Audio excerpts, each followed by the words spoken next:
आप लोग वकील कोर्ट में पेश होते हैं, you can assist your clients.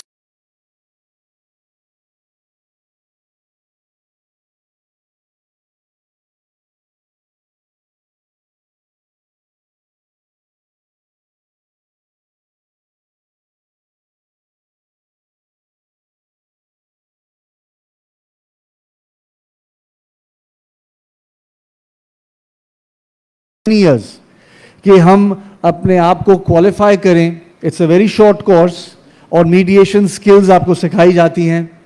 And I think Ibrahim Saifuddin sahab is willing to do it free of cost at the mediation centre here in Karachi, जो क्लिफ्टन में बोर्ड बेसन के करीब ही है. तो काइंडली इन फैसिलिटीज को आप अवेल कीजिए, because those advocates who are also accredited mediators, आप लोगों को अपॉइंट किया जाएगा as mediators in other people's disputes, जहां वकील भी नहीं होंगे, क्योंकि जो लिस्ट आती है ऑफ मीडिएटर्स उसमें आपका नाम पब्लिश होगा. So please make use of these facilities and open your minds to other avenues of litigation, and one of them is alternative dispute resolution. कल बात हुई आर्बिट्रेशंस की, अब मीडिएशन की. I'll give now the mic to Ibrahim Saifuddin Saab. Thank you once again.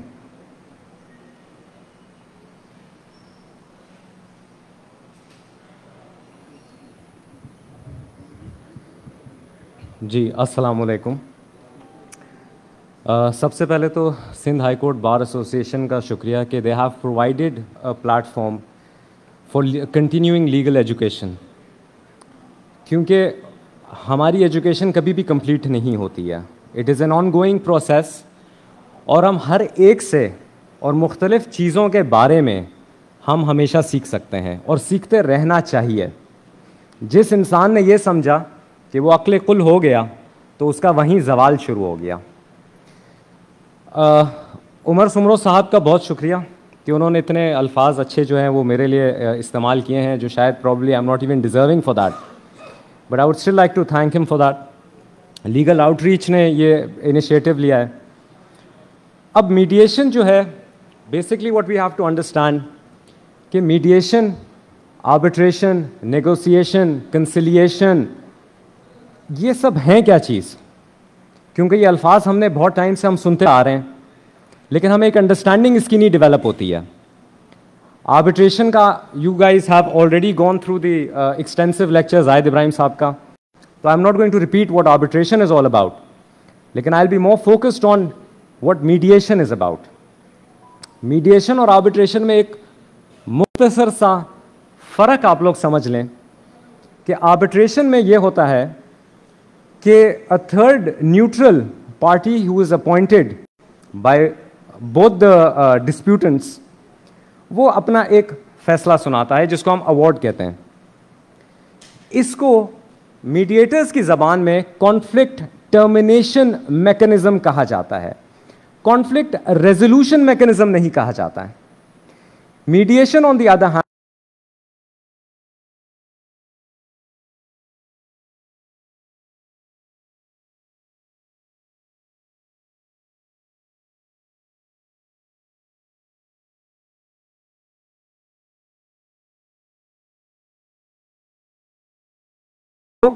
कुछ कर्जा दिया हुआ था, पैसे दिए हुए थे, छोटे भाई की बेटी की शादी भी आ रही थी और बड़ा भाई वॉज एडमेंट कि मुझे मेरे पैसे वापस चाहिए, हालांकि he was financially well of, उसको कोई पैसों की जरूरत नहीं थी. लेकिन जब उसके साथ एक प्राइवेट सेशन कंडक्ट किया गया था तो बातों बातों में उससे यही पूछा गया था कि आपको इतनी क्या सख्त जरूरत है, अमाउंट तो बहुत कम है. तो उसने कहा कि नहीं मुझे ज़रूरत है, मेरे भी अख्तराजात हैं, ये है वो है. और बातों बातों में उसने एक बात बोल दी कि इसको तमीज़ नहीं है कि हमारी फैमिली में जो एक बड़े भाई को इज्जत दी जाती है वो ये नहीं देता है. और ये एक ब्रेकिंग पॉइंट था. मैंने सोचा कि शायद यही कोई बात हो, असल मसला ही यही हो. और जब छोटे भाई से मैंने बात की तो उसने ये कहा कि मेरी कोई ऐसा मैंने जानबूझ के ये नहीं कहा कि मैं इज्जत नहीं देता हूं उनको, मैं उनकी बहुत इज्जत करता हूं, और अगर कोई ऐसी बात मेरे मुंह से निकल गई हो किसी के सामने तो आई अपोलोजाइज फॉर दैट. और ये जब सामने उन दोनों को बिठाया भाइयों को, और छोटे भाई ने उस चीज की अपॉलॉजी की, तो बड़े भाई ने कहा कि मुझे पैसे भी नहीं चाहिए और तुम्हारी बेटी की शादी का जितना खर्चा है वो मैं ही भरूंगा। लेकिन ये आउटकम किसी कोर्ट ऑफ लॉ में नहीं आ सकता था, क्योंकि कोर्ट ऑफ लॉ जो है वो राइट्स बेस्ड होता है। आपने पैसे लिए जी, आपने उसको वापस करने हैं, और अदालत बड़े भाई को वो पैसे दिलवा देती, या आर्बिट्रेटर बड़े भाई को वो पैसे दिलवा देता। लेकिन छोटे भाई के दिल में हमेशा अपने बड़े भाई के खिलाफ वो एक चीज रहती कि इसको पता था कि मेरे हालात सही नहीं है, मेरी बेटी की शादी आ रही है, और उसके बावजूद इससे मुझसे जबरदस्ती ये पैसे लिए। इसलिए हम मीडिएशन को कहते हैं कॉन्फ्लिक्ट रेजोल्यूशन, क्योंकि जो कॉन्फ्लिक्ट था भाइयों के बीच में वो रिजॉल्व हो गया। लेकिन अगर यही मैटर कोर्ट ऑफ लॉ में या आर्बिट्रेटर के पास जाता तो वो कॉन्फ्लिक्ट टर्मिनेट होता, रिजॉल्व नहीं होता। पैसे तो उसको वापस मिल जाते, लेकिन असल मसला जो है वो रिजॉल्व नहीं होता। ये एक मुख्तसर सा मैंने आप लोगों को एग्जाम्पल दिया है कि आप लोग ये समझ पाए। और कॉन्फ्लिक्ट टर्मिनेशन मैकेनिज्म्स के आउटकम क्या होते हैं, हाँ, आते हैं तो सब ऑल्टरनेटिव डिस्प्यूट रेजोल्यूशन के ही एम्बिट में। अब मीडिएशन जो है, एंड आई वुड इनकरेज, आप लोग बैठे हुए हैं, कि आप लोगों के जहनों में सवाल आते जाएं तो feel free to ask questions, क्योंकि I want this to be an engaging process. मैं नहीं चाहता कि यहाँ 2 घंटे या 1.5 घंटे में बैठ के सिर्फ बोलता रहूं और आप लोग जो है सुनते रहें, ठीक है? तो जो भी सवाल आते हैं आप लोग पूछें उसको।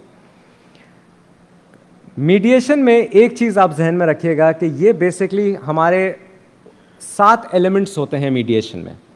पहली बात, मीडिएशन के मुख्तलिफ तरीके हैं। फैसिलिटेटिव मीडिएशन है, ट्रांसफॉर्मेटिव मीडिएशन है, इवैल्यूएटिव मीडिएशन है, नैरेटिव मीडिएशन है। Generally what we practise over here, और जो हम ट्रेनिंग भी देते हैं, वो फैसिलिटेटिव मीडिएशन पे होती है। ट्रांसफॉर्मेटिव मीडिएशन इतने पाकिस्तान में उसके इतने प्रैक्टिशनर्स नहीं हैं।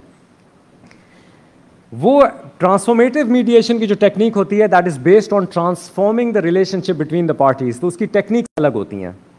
इवैल्यूएटिव मीडिएशन वो कंसिलिएशन के तरीके का होता है। उसमें बेसिकली मीडिएटर अपना एक इवैल्यूएशन देता है कि मेरे नज़र में ये आउटकम होना चाहिए।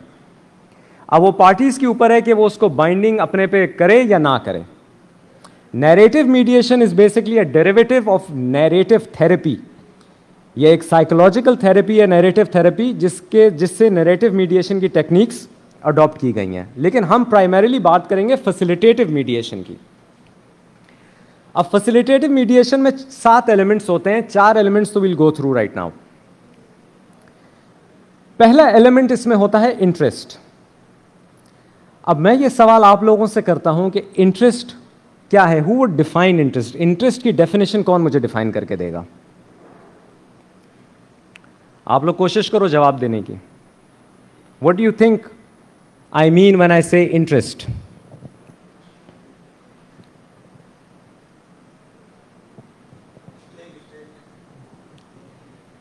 जी, interest mean where we have some stake, some kind of. Okay, so interest means stake. Interest को आप इस तरीके से समझें, एक भाई बहन के बीच में झगड़ा हो रहा है, दोनों जो हैं एक कीनू के ऊपर लड़ रहे हैं, ठीक है? माँ आती है और कहती है कि देखो ये तुम्हारी छोटी बहन है, तुम आधा इसको दे दो, तुम लड़ क्यों रहे हो? बच्चा उसको दे देता है आधा, लड़का जो है, भाई जो है वो आधा दे देता है। इसने टेक्निकली क्या किया? इसने अभी कॉम्प्रोमाइज किया है। इसने कॉम्प्रोमाइज यही किया कि इसको फुल ऑरेंज चाहिए था, लेकिन आधा इसने अपनी बहन को दे दिया। और हम ये कॉम्प्रोमाइज अमूमन करते यही हैं कि चलो यार इतना छोड़ देते हैं, चलो ये भाई है, चलो ये वो है, चलो हमारी बड़ी इसके साथ बिजनेस रिलेशनशिप है, इतना छोड़ देते हैं। ये होता है कॉम्प्रोमाइज। इंटरेस्ट उस वक्त आता है जब माँ पूछती कि बेटा तुमको ये क्यों चाहिए कीनू?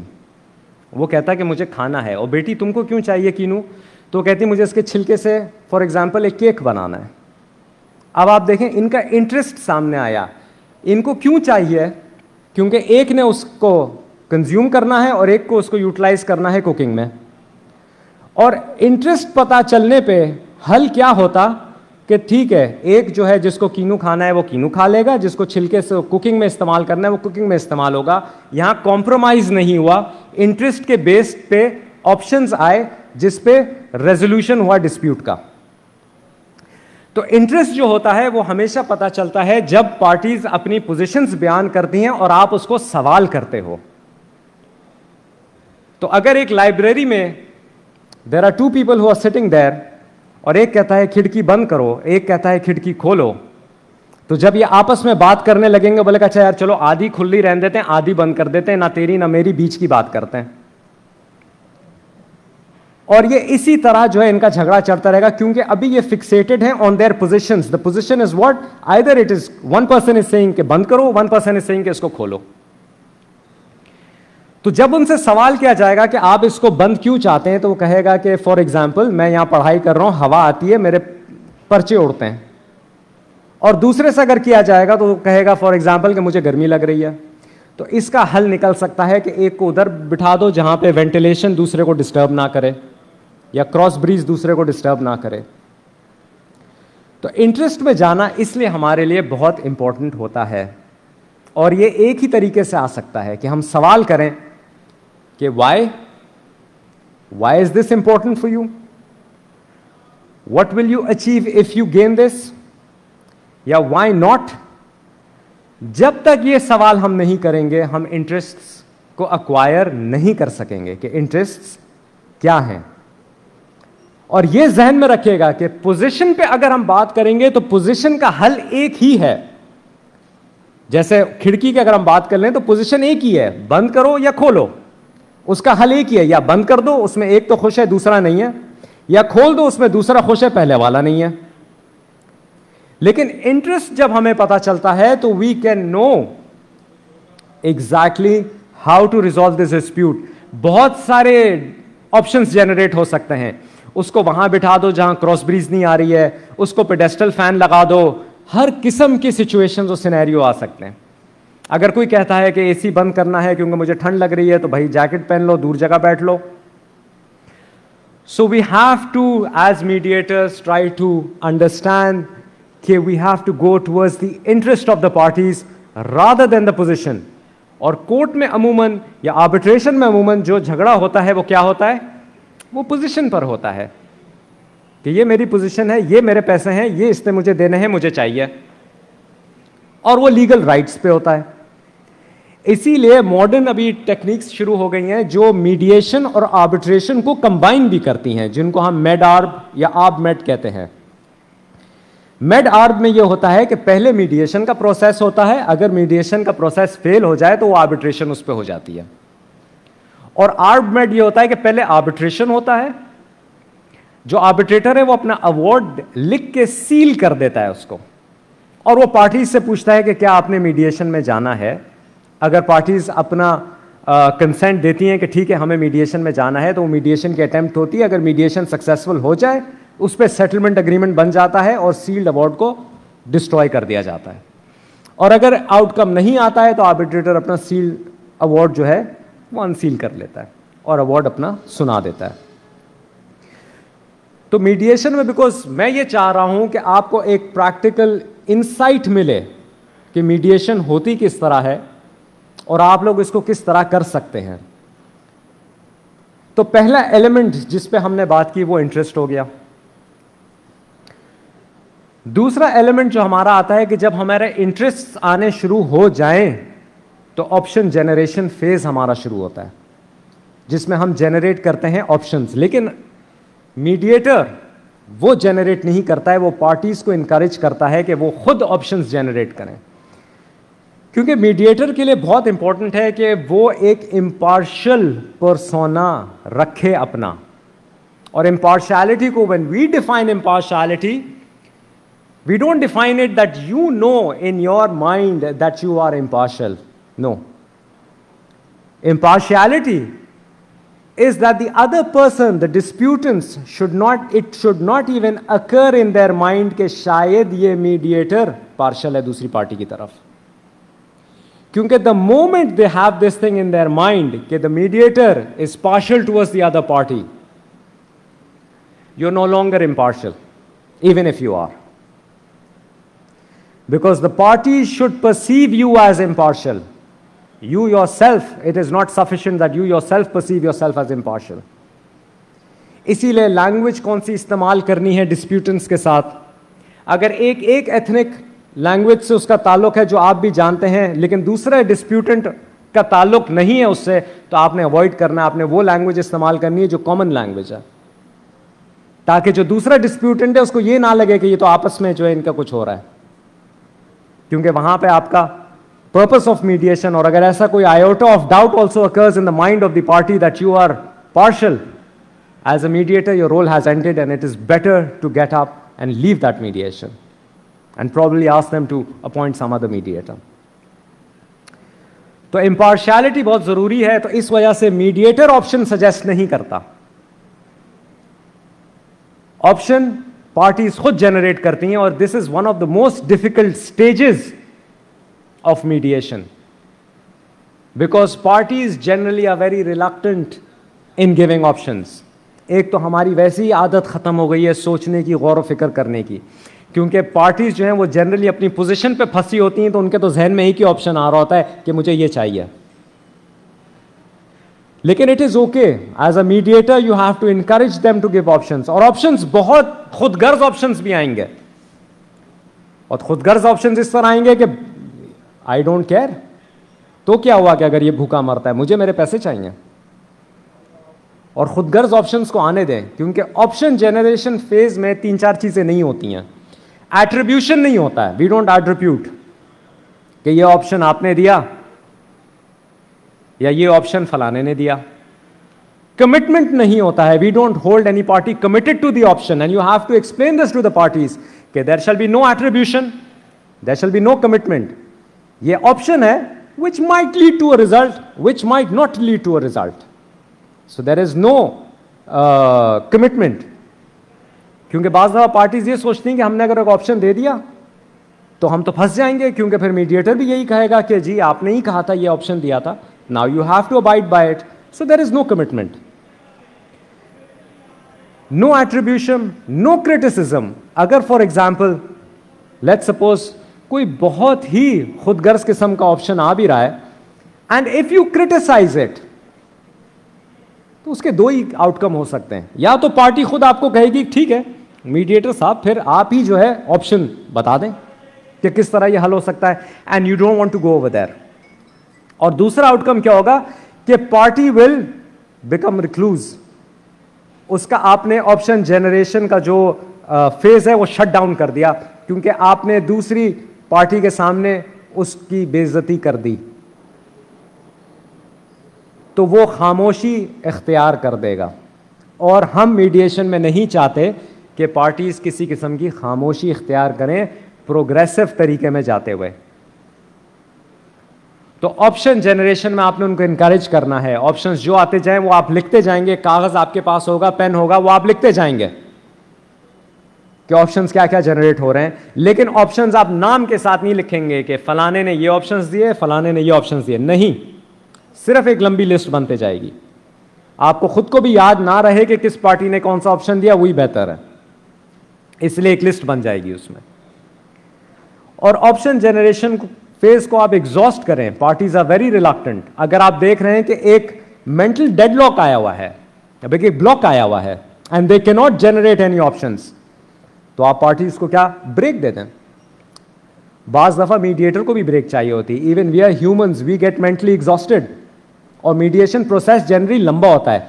मीडिएशन प्रोसेस हो सकता है पूरा दिन भी चल रहा हो, तो आप उनको ब्रेक दे दें, चाय की ब्रेक दे दें, खुद भी चाय पिएं, दिमाग को रिफ्रेश करें, उनको चाय दें, उनको कहें या आप चाय पिएं, आराम से अलग अलग बिठा दें पार्टीज को, चाय दें, उनको कहें चाय पिएं, और आप सोचें कि और क्या ऑप्शंस आ सकते हैं, और उनको फिर बताएं कि ऑप्शन का मतलब ये थोड़ी कि आप हल दे रहे हैं, ऑप्शन तो हम फिर डिस्कस करेंगे, अगर इससे सेटलमेंट हुआ या कोई एक रिजल्ट निकला वेल एंड गुड, नहीं निकला कोई बात नहीं, हम दूसरे ऑप्शंस की तरफ जाएंगे। ये मैं इसलिए इस स्टेज पर इतनी ही वजाहत कर रहा हूं क्योंकि प्रैक्टिकली मुझे पता है कि option generation phase is one of the most difficult phases in mediation. तो आप उनको इस तरह स्टिमुलेट करें, उनके जहन को, उनकी थिंकिंग को, वो इनका ऑप्शन जनरेशन होना शुरू हो जाएगा। जब ऑप्शन जनरेट हो जाएं, अच्छे खासे एग्जॉस्टिव लिस्ट आपके पास एक बन जाए, तो एक बात ये भी जहन में रखिएगा कि ये लिस्ट वापस से इसमें एडिशन और भी हो सकती है। इसका ये मतलब नहीं है कि ऑप्शन के अगर हमारे पास 50 जमा हो गए तो अब हम बाद में जाके या लेटर स्टेज पे जाके नए ऑप्शंस नहीं ले सकते। We can always take those.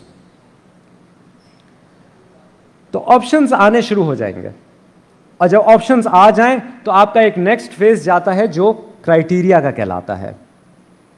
Criteria को आप इस तरह समझ लें कि एक मीज़ान जिस तराजू पे तोला जाता है। तो अगर कोई ये कह रहा है कि इसने मेरी गाड़ी का एक्सीडेंट किया है, मेरी क्या कहते हैं होंडा सिविक गाड़ी का एक्सीडेंट किया है, तो अब ये 4 करोड़ रुपए मुझे देगा, मेरा ये ऑप्शन है। तो आप उसको वे करें। वे किस चीज पे होता है? सोशली। क्या ये सोशली एक्सेप्टेबल है? क्या ये मॉरली एक्सेप्टेबल है? फॉर एग्जाम्पल रिलीजियसली एक्सेप्टेबल है? तो क्राइटेरिया आप वो ही अपनाएंगे जो क्राइटेरिया उस सामने वाले आदमी के लिए एक्सेप्टेबल हो। तो अगर वो कोई ऑप्शन दे रहा है और आप कहेंगे जी देखें अमेरिका में इस तरह नहीं होता है, तो वो कहेगा कि वो अमेरिका है ना, ये तो पाकिस्तान है, आप यहाँ की बात करें, वो तो उसके लिए एक्सेप्टेबल नहीं है।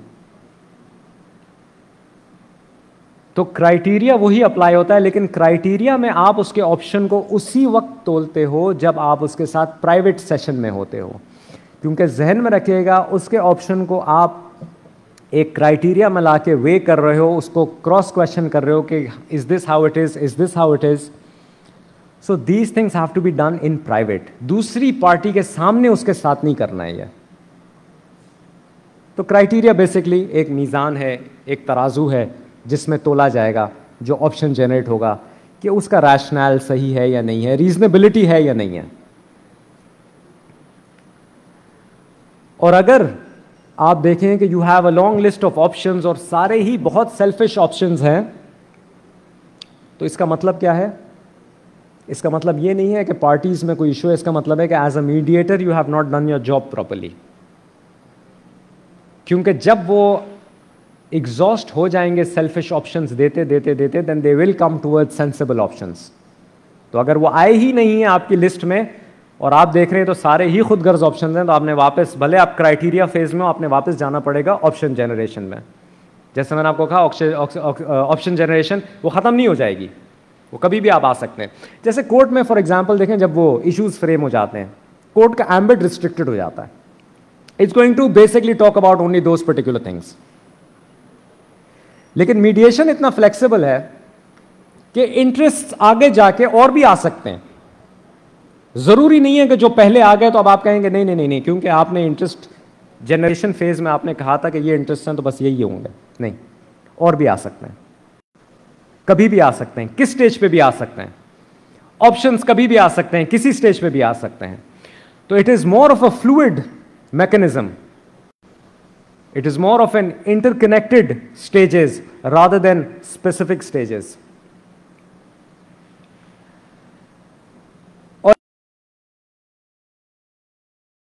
एक एग्जाम्पल दे दिया, फॉर एग्जाम्पल क्राइटेरिया हम वहां पे करेंगे।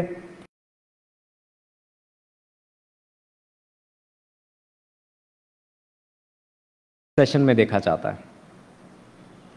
अब ऑल्टरनेटिव्स क्या है? बेसिकली ऑल्टरनेटिव की सिंपल डेफिनेशन ये है, या सिंपल समझने का अंदाज आप लोगों को, ताकि आइडिया हो जाए कि if we do not resolve our dispute here today, What alternative do we have? हम कोर्ट में चले जाएंगे, हम आर्बिट्रेशन में चले जाएंगे, हम कुछ भी नहीं करेंगे। ये ऑल्टरनेटिव्स होते हैं जिसको हम नॉर्मल लैंग्वेज में best alternative to a negotiated agreement कहते हैं, बांटना, या worst alternative to a negotiated agreement कहते हैं। तो ये टेक्निक उस वक्त इस्तेमाल की जाती है जब आप देखेंगे कि disputants are adamant and stuck, then you will talk to them to make them realize कि ठीक है, you don't want to resolve this dispute, आप इस पे अपने उसी पोजीशन पे आप फंसे हैं। तो चलें आप ये बताइए कि for example we get up from here today and we do not resolve this dispute, so what alternatives do you have? तो वो अपने बेस्ट ऑल्टरनेटिव्स भी देखेंगे, वर्स्ट ऑल्टरनेटिव भी देखेंगे। And then you have to wait against the offer that is already on the table. So if the offer that he is getting, अगर एक party को एक ऑफर दूसरी पार्टी से मिल रही है, वो उसके बेस्ट ऑल्टरनेटिव से बेहतर है, तो वो तो ऑब्वियसली उसी ऑफर को प्रेफर करेगा, तो वो रिजॉल्व कर देगा अपना डिस्प्यूट। लेकिन अगर उसको ये ऑफर मिल रही है जो उसके बेस्ट ऑल्टरनेटिव से बदतर है, तो then he should go for the best alternative, जो भी हो, लिटिगेशन हो, आर्बिट्रेशन हो, whatever it is. So you have to make the parties realise कि what is your best alternative या वर्स्ट ऑल्टरनेटिव। आपको जो ऑफर मिल रही है क्या वो बेस्ट ऑल्टरनेटिव से बेहतर है? और अगर नहीं है तो एज अ मीडिएटर हमारी कोशिश ये नहीं होती कि नहीं हम तो फिर भी इसको रिजॉल्व करा देना, हमारे को तो वो एक स्टार मिल जाएगा कि चलो इसने ये मीडिएशन रिजॉल्व करा दी। नहीं, our sincerity is to the process. हमारी ये सिंसियरिटी होती है प्रोसेस के साथ। तो अगर वाकई में offer is worse than his best alternative, he will go. He can go for the offer if it's better than the best alternative, and if it is worse than the best alternative, then he should go for the alternative rather than the offer, because he'll be in a better position.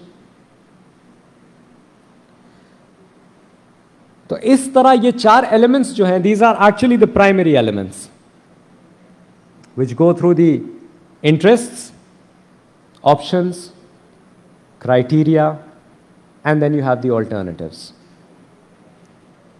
तो ये जहन में रखिएगा कि हम अपनी positions पे अटके हुए होते हैं। आप लोगों में से किसी ने आइसबर्ग की तस्वीर देखी है? वो पानी के ऊपर तो इतना होता है लेकिन पानी के नीचे बहुत होता है। तो हमारी जो पोजीशंस होती हैं डिस्प्यूटेंट्स की, वो basically that's the tip of the iceberg, जो पार्ट आपको नजर आ रहा होता है, जो जाहिर नजर आ रहा होता है, लेकिन इंटरेस्ट जो होते हैं ना वो अंडरलाइंग होते हैं। तो you have to go beneath the positions to the interests, because they can be resolved with a lot of different and creative options. अब इसका थोड़ा सा मैं आपको प्रोसेस समझा देता हूं कि स्टेजेस क्या होते हैं मीडिएशन के।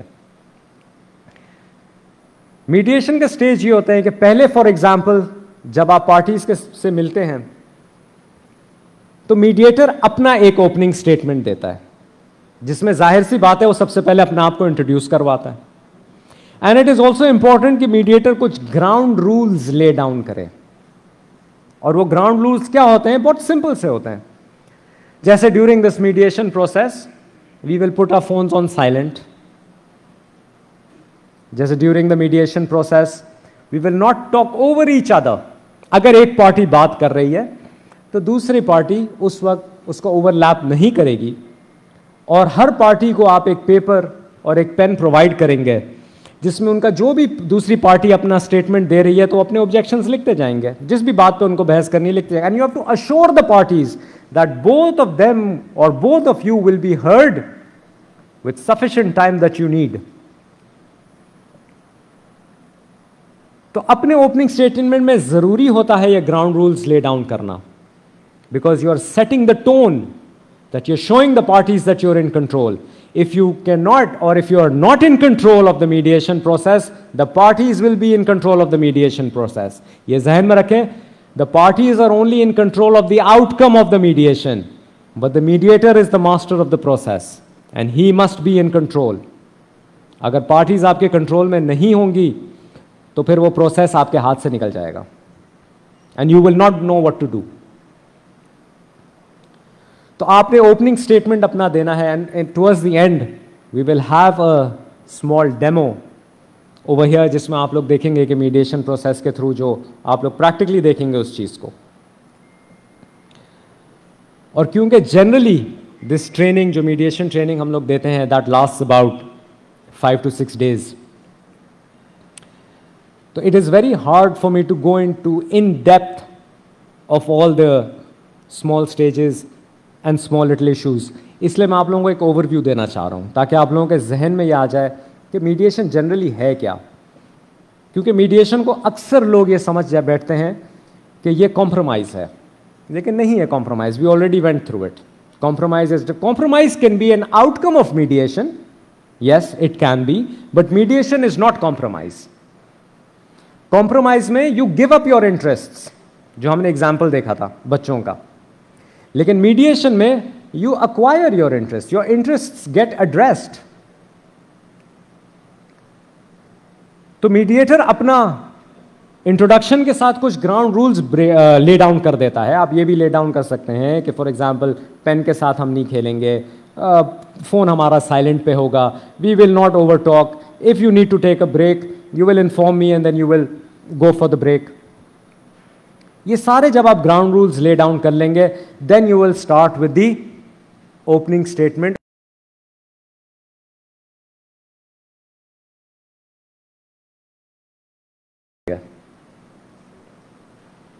सो जनरली हम लोग ये कहते हैं कि जो कंप्लेनेंट है वो अपनी साइड पहले सुनाता है, लेकिन हमने बहुत सारे फैक्टर्स को we have to weigh in a lot of factors, that's why what we normally do. और इसको आप लोग समझेंगे जब इंशाल्लाह कभी आप लोग अगर इसकी प्रॉपर ट्रेनिंग लेंगे तो आप देखेंगे कि how do we balance the power imbalance between the parties. जरूरी थोड़ी कि दोनों पार्टीज जो हैं वो इक्वली स्ट्रेंथ वाली हों, तो उसमें मीडिएटर का रोल और उसको पावर को इम्बैलेंस को किस तरह बैलेंस किया जाता है, तो उसमें आप थोड़ी एडवांस टेक्निक सीखेंगे। लेकिन बहरहाल generally we encourage because we invite both the parties. ठीक है, आप लोगों में से कौन पहले इनिशिएट करना चाहेगा? बट वी अंडरस्कोर कि it does not matter who initiates first because both the parties will give their opening statement as if they are the first people who are speaking. So it is important to highlight that. और parties अपना फिर narrative शुरू करेंगे। एक party पहले अपना narrative शुरू करेगी, वो अपना नैरेटिव शुरू करेगी, it will give its own narrative, पूरी कहानी सुनाएगी, ये हुआ ऐसा हुआ, and you have to guide them, you have to listen, and it is important to listen. One of the biggest tools of effective communication is effective listening. आप सुनेंगे तो पार्टी को आप पे एतमाद होगा कि मेरी बात सुनी जा रही है। आप नहीं सुनेंगे तो पार्टी फ्रस्ट्रेट होगी, और ये जहन में रखिएगा because it is a conflict, it is a dispute, it is a conflict. Parties are already emotionally charged, and the fact that the parties are emotionally charged, आप अगर एक एक्सटर्नल फ्रस्ट्रेटिंग फैक्टर बन जाते हैं तो वो रिजॉल्व तो कहीं से भी नहीं होना डिस्प्यूट। वो इतना फ्रस्ट्रेटिंग हो जाएगा पार्टीज के लिए that you will never reach the result that you intend to reach. So you then have to basically listen to what the party is saying and you have to guide them through कब? When they are repeating the same thing over and over again, तो आपको पता है कि वो एक ही बात, एक ही दास्तान सुनाए जा रहे हैं। इसका मतलब क्या है कि they don't have anything new to add to it, उनके पास और कुछ नया है नहीं बोलने के लिए, तो आप उनको गाइड करेंगे। पार्टीज का जब आप एक पार्टी का आपने ओपनिंग स्टेटमेंट ले लिया, so you will enter into the phase that is called summarisation. Summarisation क्या होता है कि जो पार्टी ने कहा है अब आप उसको एक मुख्तसर जिस्ट उसका बयान कर देंगे। और ये क्यों जरूरी है? ये इसलिए जरूरी है कि सबसे पहले जब आप समराइज करेंगे, आप पार्टी को कहेंगे कि okay, if I understand you correctly, this is the matter. जब आप समराइज करेंगे तो first you will B reassured कि आपको सही समझ में आया है कि पार्टी बयान क्या करना चाह रही है, because it is important as a mediator for you to first understand what is going on या व्हाट द मैटर इज। तो सबसे पहले तो आपको पता चल जाएगा कि आपने समझा सही है। दूसरा, जिसकी बात आप समराइज कर रहे हैं उसको इत्मीनान होगा कि मेरी बात इसने सुनी भी समझी भी। तो वो जो मैं बात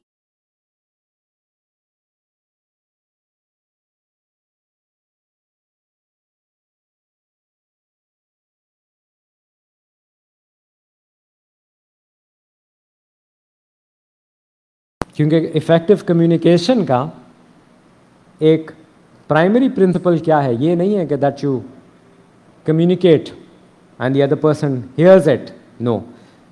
It is that the other person understands it in the same way that you wish for him to understand, or for you, in the way that you wish to communicate. That is effective communication. तो आप summarise कर लेंगे. और एक तीसरा फायदा, तीसरा फायदा यह है कि वो जो पूरी कहानी सुनाएगा, अमूमन देखें डिस्प्यूट और कॉन्फ्लिक्ट इतना एग्रीवेट क्यों होता है? एक पार्टी कह कुछ रही होती है, लेकिन इतने इमोशंस चार्ज्ड होते हैं कि दूसरी पार्टी समझ कुछ और ही रही होती है. वो कह कुछ रहा होता है, वो समझ कुछ और रहा होता है.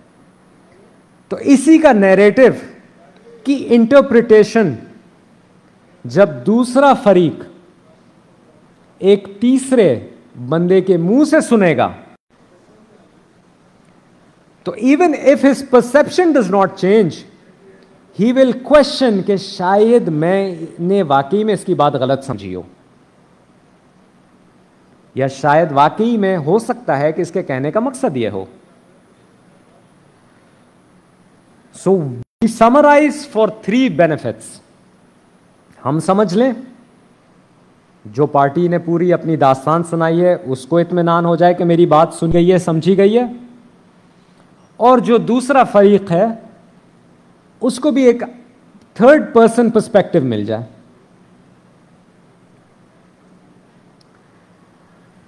नेक्स्ट, जब ये समराइजेशन हो जाएगी, आप ऑब्वियसली दूसरी पार्टी की तरफ जाएंगे और उसका ओपनिंग स्टेटमेंट लेंगे, और उसका ओपनिंग स्टेटमेंट भी उन्हीं प्रिंसिपल्स पे होगा, और एंड में समराइजेशन होगा for the same 3 benefits that we just spoke about. अब इसके बाद जब दोनों फरीकैन की आपने इनटेक आ गया है, and this is generally referred to as problem defining stage, क्योंकि यहां पे अभी सिर्फ प्रॉब्लम डिफाइन हो रहा है. आप लोगों के पास मेरे ख्याल से सॉफ्ट कॉपीज इस पर आप देखेंगे भी तो एक डायग्राम बना हुआ है, तो यहां पे डिफाइन सिर्फ हो रहा है. अब यहां पे जो है एक थोड़ा सा मैं आप लोगों को एक बैकग्राउंड दे देता हूं कि there are 2 very distinct models of mediation that are being followed. एक यूके का मॉडल होता है, and one is a US and continental European model.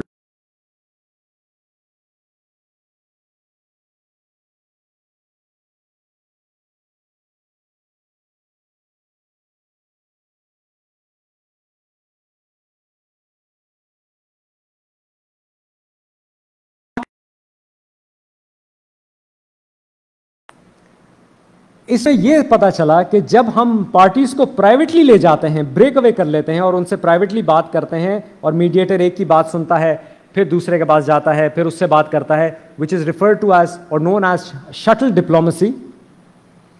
उसमें अगर रिजॉल्व तो हो जाता है डिस्प्यूट, लेकिन पार्टीज का लेवल ऑफ सेटिस्फैक्शन बहुत लो होता है, एज अपोज टू जब पार्टीज खुद आमने सामने बैठ के खुद एक दूसरे से बात करें और वो मैटर रिजॉल्व हो. इसलिए जो मॉडल यूएस और यूरोपियन मॉडल जो अपनाया गया है, उसमें यह है कि हम प्राइवेट सेशन सिर्फ उसी वक्त कॉल करते हैं when it is really really needed for. जैसे एक दफा मुझे याद है, एक केस आया था, बहुत टाइम पहले की बात मैं आपको बता रहा हूं. उसमें बाप और बेटे का कोई झगड़ा था, और बेटे ने छूटते ही बोला था कि अगर मुझे मेरे बाप के सामने बिठाया मैं इसको मारूंगा, मैं नहीं छोड़ूंगा इसको. तो वो पूरा मीडिएशन सेशन शुरू स्टेज से ही प्राइवेट सेशंस में हुआ था, क्योंकि उस वक्त इट वाज़न्ट पॉसिबल. तो अगर ऐसी कोई सूरत हाल आती है, या कोई डेडलॉक आ रहा है, या आप देख रहे हैं कि एक पार्टी जो है वो अपने आप को वीकर महसूस कर रही है, जो मैं पावर इंबैलेंस की बात कर रहा था, तो तब प्राइवेट सेशन की बात आती है, प्राइवेट कॉकस जिसको कहते हैं, तब उसकी बात आती है. वरना नॉर्मली वी इनकरेज के पार्टीज को जितना मैक्सिमम सामने बिठाकर उनकी आपस में बात बराह रास्त कराई जाए, क्योंकि mediation is all about building relationships. So we try to encourage that. तो जब दोनों पार्टीज का आप ओपनिंग स्टेटमेंट ले लेते हैं, समराइजेशन हो जाती है, you are sure that you have understood everything correctly, then you go into the phase which is known as agenda setting. This is somewhat similar जो हम framing of issues करते हैं कोर्ट में, कि उन नुकात पे बात की जाए जो मसला है. लेकिन वो लीगल इश्यूज होते हैं। यहां पे हम इंटरेस्ट्स, जो मैंने इनिशियली आपको कहा था, जो एलिमेंट है पहला, interest, agenda is going to incorporate interests of the parties, not their legal positions, not their legal rights, because we don't want to argue on the positions, we want to argue on the interests, we want to discuss interests. तो agenda setting में जब आपका intake हो गया है, agenda setting में now you're going to question. So you're going to question about why not, why is this important to you, what will happen if you achieve this, and you will try to list down the agenda. So generally what we do it practically as कि हमारा एक board होता है, उस board पे हम agenda लिखते हैं, लेकिन एजेंडा भी जहन में रखिएगा, जैसे मैंने आपको ऑप्शंस के बारे में बताया था कि नाम लिख के नीचे नहीं लिखा जाता, एक लिस्ट होती है, because what we want to promote is a collective effort by both the parties to come towards the resolution of the dispute. हमने इसको एक एडवर्सेरियल लिस्ट नहीं बना देना है कि एक पार्टी के आगे 3 इंटरेस्ट आ रहे हैं, दूसरे के आगे 6 आ रहे हैं, बोलेगा इसके ज्यादा है, मेरे कम है, मैं और बढ़ा दूं, बिकॉज ही विल थिंक कि शायद मेरा कोई नेगोशिएटिंग पावर मेरा बढ़ जाएगा। सो बोर्ड पे नॉर्मली हम एजेंडा लिखते हैं जो सामने होता है और पार्टीज की नजरों के हमेशा सामने रहता है, because they have to know that this is what they are, or they have to discuss upon. And then you try to get to the interests, and as you try to get to the interests, you build your agenda, जिसका एक primary principal होता है कि agenda के आपका जो भी नुकात होते हैं वो लंबे लंबे जुमले नहीं होते, short 1 or 2 phrases, short 1 or 2 phrases, और उस तरह एजेंडा बिल्डअप होता है। जिसके बाद जब आपका एजेंडा बिल्डअप होता है तो obviously now you come into what, और you have your interests, now you come into what, you come into option generation phase. Option generation phase से आप गुजरते हैं, ऑप्शंस जनरेट होने शुरू हो जाते हैं, same techniques that I spoke about. अगर आप एग्जॉस्टेड हैं ब्रेक ले लें, पार्टीज एग्जॉस्टेड है ब्रेक दे दें, लेकिन make sure options are generated, and make sure you are not the person who is generating the options. And sometimes it happens कि आपके नजर में एक ऑप्शन है और आप समझते हैं कि वाकई में इस सॉल्यूशन पे इनका हल हो जाएगा मामला, मगर दोनों पार्टीज के जहन में नहीं आ रहा है। अब प्रॉब्लम हो गई, आपके लिए भी फ्रस्ट्रेटिंग हो गया। और मैंने आप लोगों को शुरू में कहा था कि मीडिएटर जो है वो ऑप्शंस देता नहीं है, तो हम उसको किस तरह फिर बयान करते हैं? So we basically say that, देखें, there was a case similar to yours and this is what they discussed. और क्या आपको लगता है कि यह आप लोगों के लिए कारामद हो सकता है? So it is not you who is suggesting something because you don't want to go there, you just telling them. एक केस में 2 पार्टीज ने ये एक चीज अपनाई थी कि आप लोग समझते हैं कि आप पे इफेक्टिव हो सकता है, ये इसका कोई सोल्यूशन निकल सकता है, and then let them discuss it, and if it does well and good, if it doesn't matter. Mediator ने अपनी अना का मसला नहीं बनाना है कि मैंने हर तरीके से ये केस रिजॉल्व करना है। हमारी अना नहीं, पार्टीज के लिए क्या बेहतर है, that is what is sufficient for a mediator. हमारी जीत इसमें नहीं है कि मीडिएशन का केस सक्सेसफुली रिजॉल्व हो गया, हमारी जीत इसमें है कि हमने वो तमाम प्रोसेस सही तरह फॉलो किया, चाहे मीडिएशन का केस फेलियर की तरफ क्यों ना चले गया हो, लेकिन as long as we followed the entire process, तो we are sure that we did our best to encourage the parties or to direct them in a way that they can possibly reach towards a solution, and if it doesn't work, it doesn't work.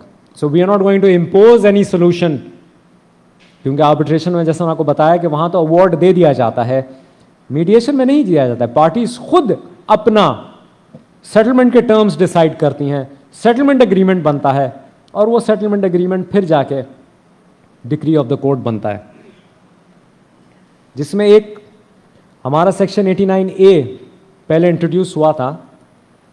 उसमें clause ये था कि that the consent of the party has to be taken, कि parties अगर consent करती हैं तो court उसको मीडिएशन के लिए रेफर कर सकता है। सेक्शन 89A में अब अमेंडमेंट हो चुकी है, विच आई बिलीव 2019 में या कुछ हुई थी, और उस अमेंडमेंट के तहत court can presume consent of the parties and refer the case for mediation. और एक केस खुद मैंने रेफर करवाया था मीडिएशन में, क्योंकि I was already the council of the party, I could not sit in as a mediator. Why? Because it's a conflict of interest, and mediator is not suppose to sit where there is a conflict of interest. और वो literally एक sitting में, कोई 3 से 4 घंटे लगे थे, एक सिटिंग में वो केस रिजॉल्व हो गया, और उसकी सेटलमेंट अग्रीमेंट पे डिक्री हो गई, और गालिबन इट्स ऑल्सो बिन रिपोर्टेड 2021 में ये हुआ था, which I think was the first case under section 89A जो इस तरह मीडिएशन के जरिए रिजॉल्व हुआ था। So our success is not that the case was resolved. Our success is that we followed each and every procedure, each and every step. So option generation, आपने alternatives parties को बता दिए कि alternatives देखें, and you're not going to tell them, you're going to ask them. Alternatives उनके साथ discuss कर दिए, और उन सब चीज़ों के बावजूद नहीं हो रहा तो नहीं हो रहा। And if you feel कि parties आमने सामने बैठी हुई हैं, इस वजह से option generate नहीं हो रहा, देन ब्रेक अवे, जो हमने प्राइवेट कॉकस की बात की, ब्रेक दम अवे, उनको अलग अलग ले जाएं, अलग अलग कमरों में बिठाएं, और उनके साथ अकेले में बात करें। और ये जहन में रखिएगा कि private session, actually technically the entire mediation session is confidential, entire mediation session is confidential. It is whatever happens in the mediation process is inadmissible in the court of law. Entire process is confidential. लेकिन ये parties को नहीं पता होता और आपने बार बार उनको बताना होता है। तो जब आप प्राइवेट सेशन में भी लेके जाएंगे तो प्राइवेट सेशन में it's also confidential with regards to the other party. तो अगर आप एक पार्टी के साथ बैठे हैं, जो भी बात आपके साथ वो कर रहा है प्राइवेट सेशन में, you are not to disclose it to the other party unless you take the express permission of the party who's giving you that or telling you that narrative or giving you that option. तो consent लेना जरूरी है। तो parties को यह पता होना चाहिए कि वो एक ऐसे सिक्योर स्पेस में बैठे हैं, एक ऐसी सिक्योर एनवायरनमेंट में बैठे हैं कि जहां वो कुछ भी कह सकते हैं, अपनी दिल की बात कर सकते हैं और वो उनके खिलाफ नहीं होल्ड की जाएगी। तो break away the parties into the private sessions. Private caucus में आप उनको ब्रेक कर दें, फिर जाएं और उनसे बात करें। And if an outcome comes और if you think that there is some potential in something, जैसे मैंने आपको एग्जांपल 2 भाइयों की दी थी कि I saw that there was something, I saw कि हो सकता है ये एक ब्रेकिंग पॉइंट हो, एंड आई आस्क्ड हिम कि ये डिस्कस मैं कर सकता हूं। Then ask the party can I discuss this, और बेटर अगर कोई ऑप्शन दे रहा है कि why don't you discuss it directly with the other party, क्योंकि हम इंकरेज करते हैं कि पार्टीज आपस में बैठें और बात करें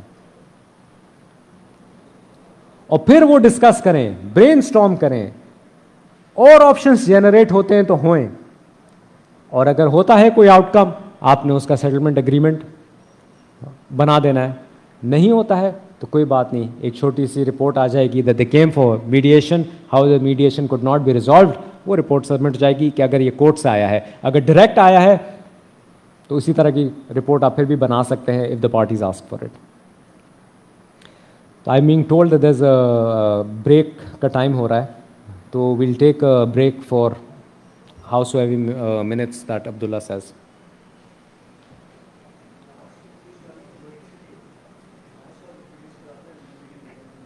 Acha, so come.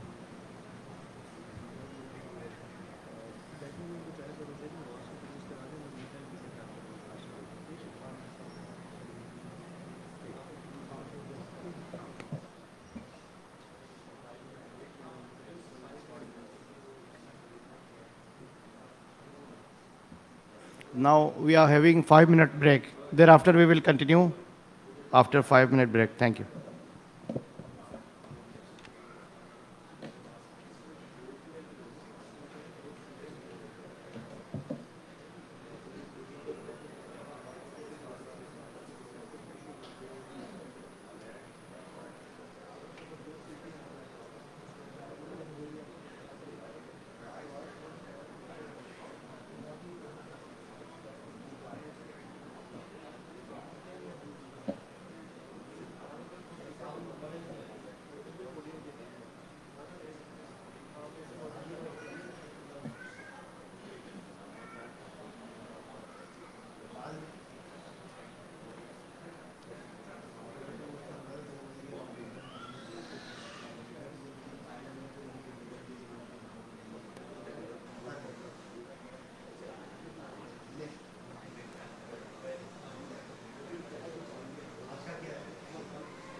standing over here.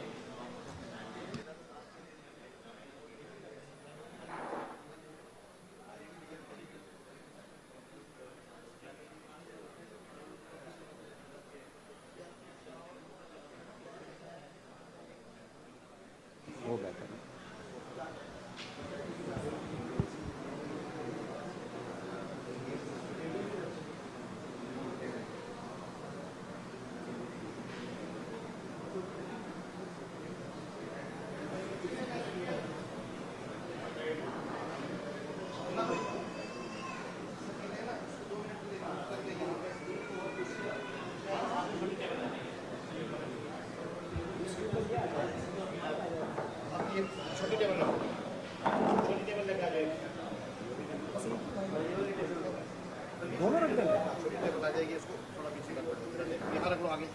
एक सेकंड.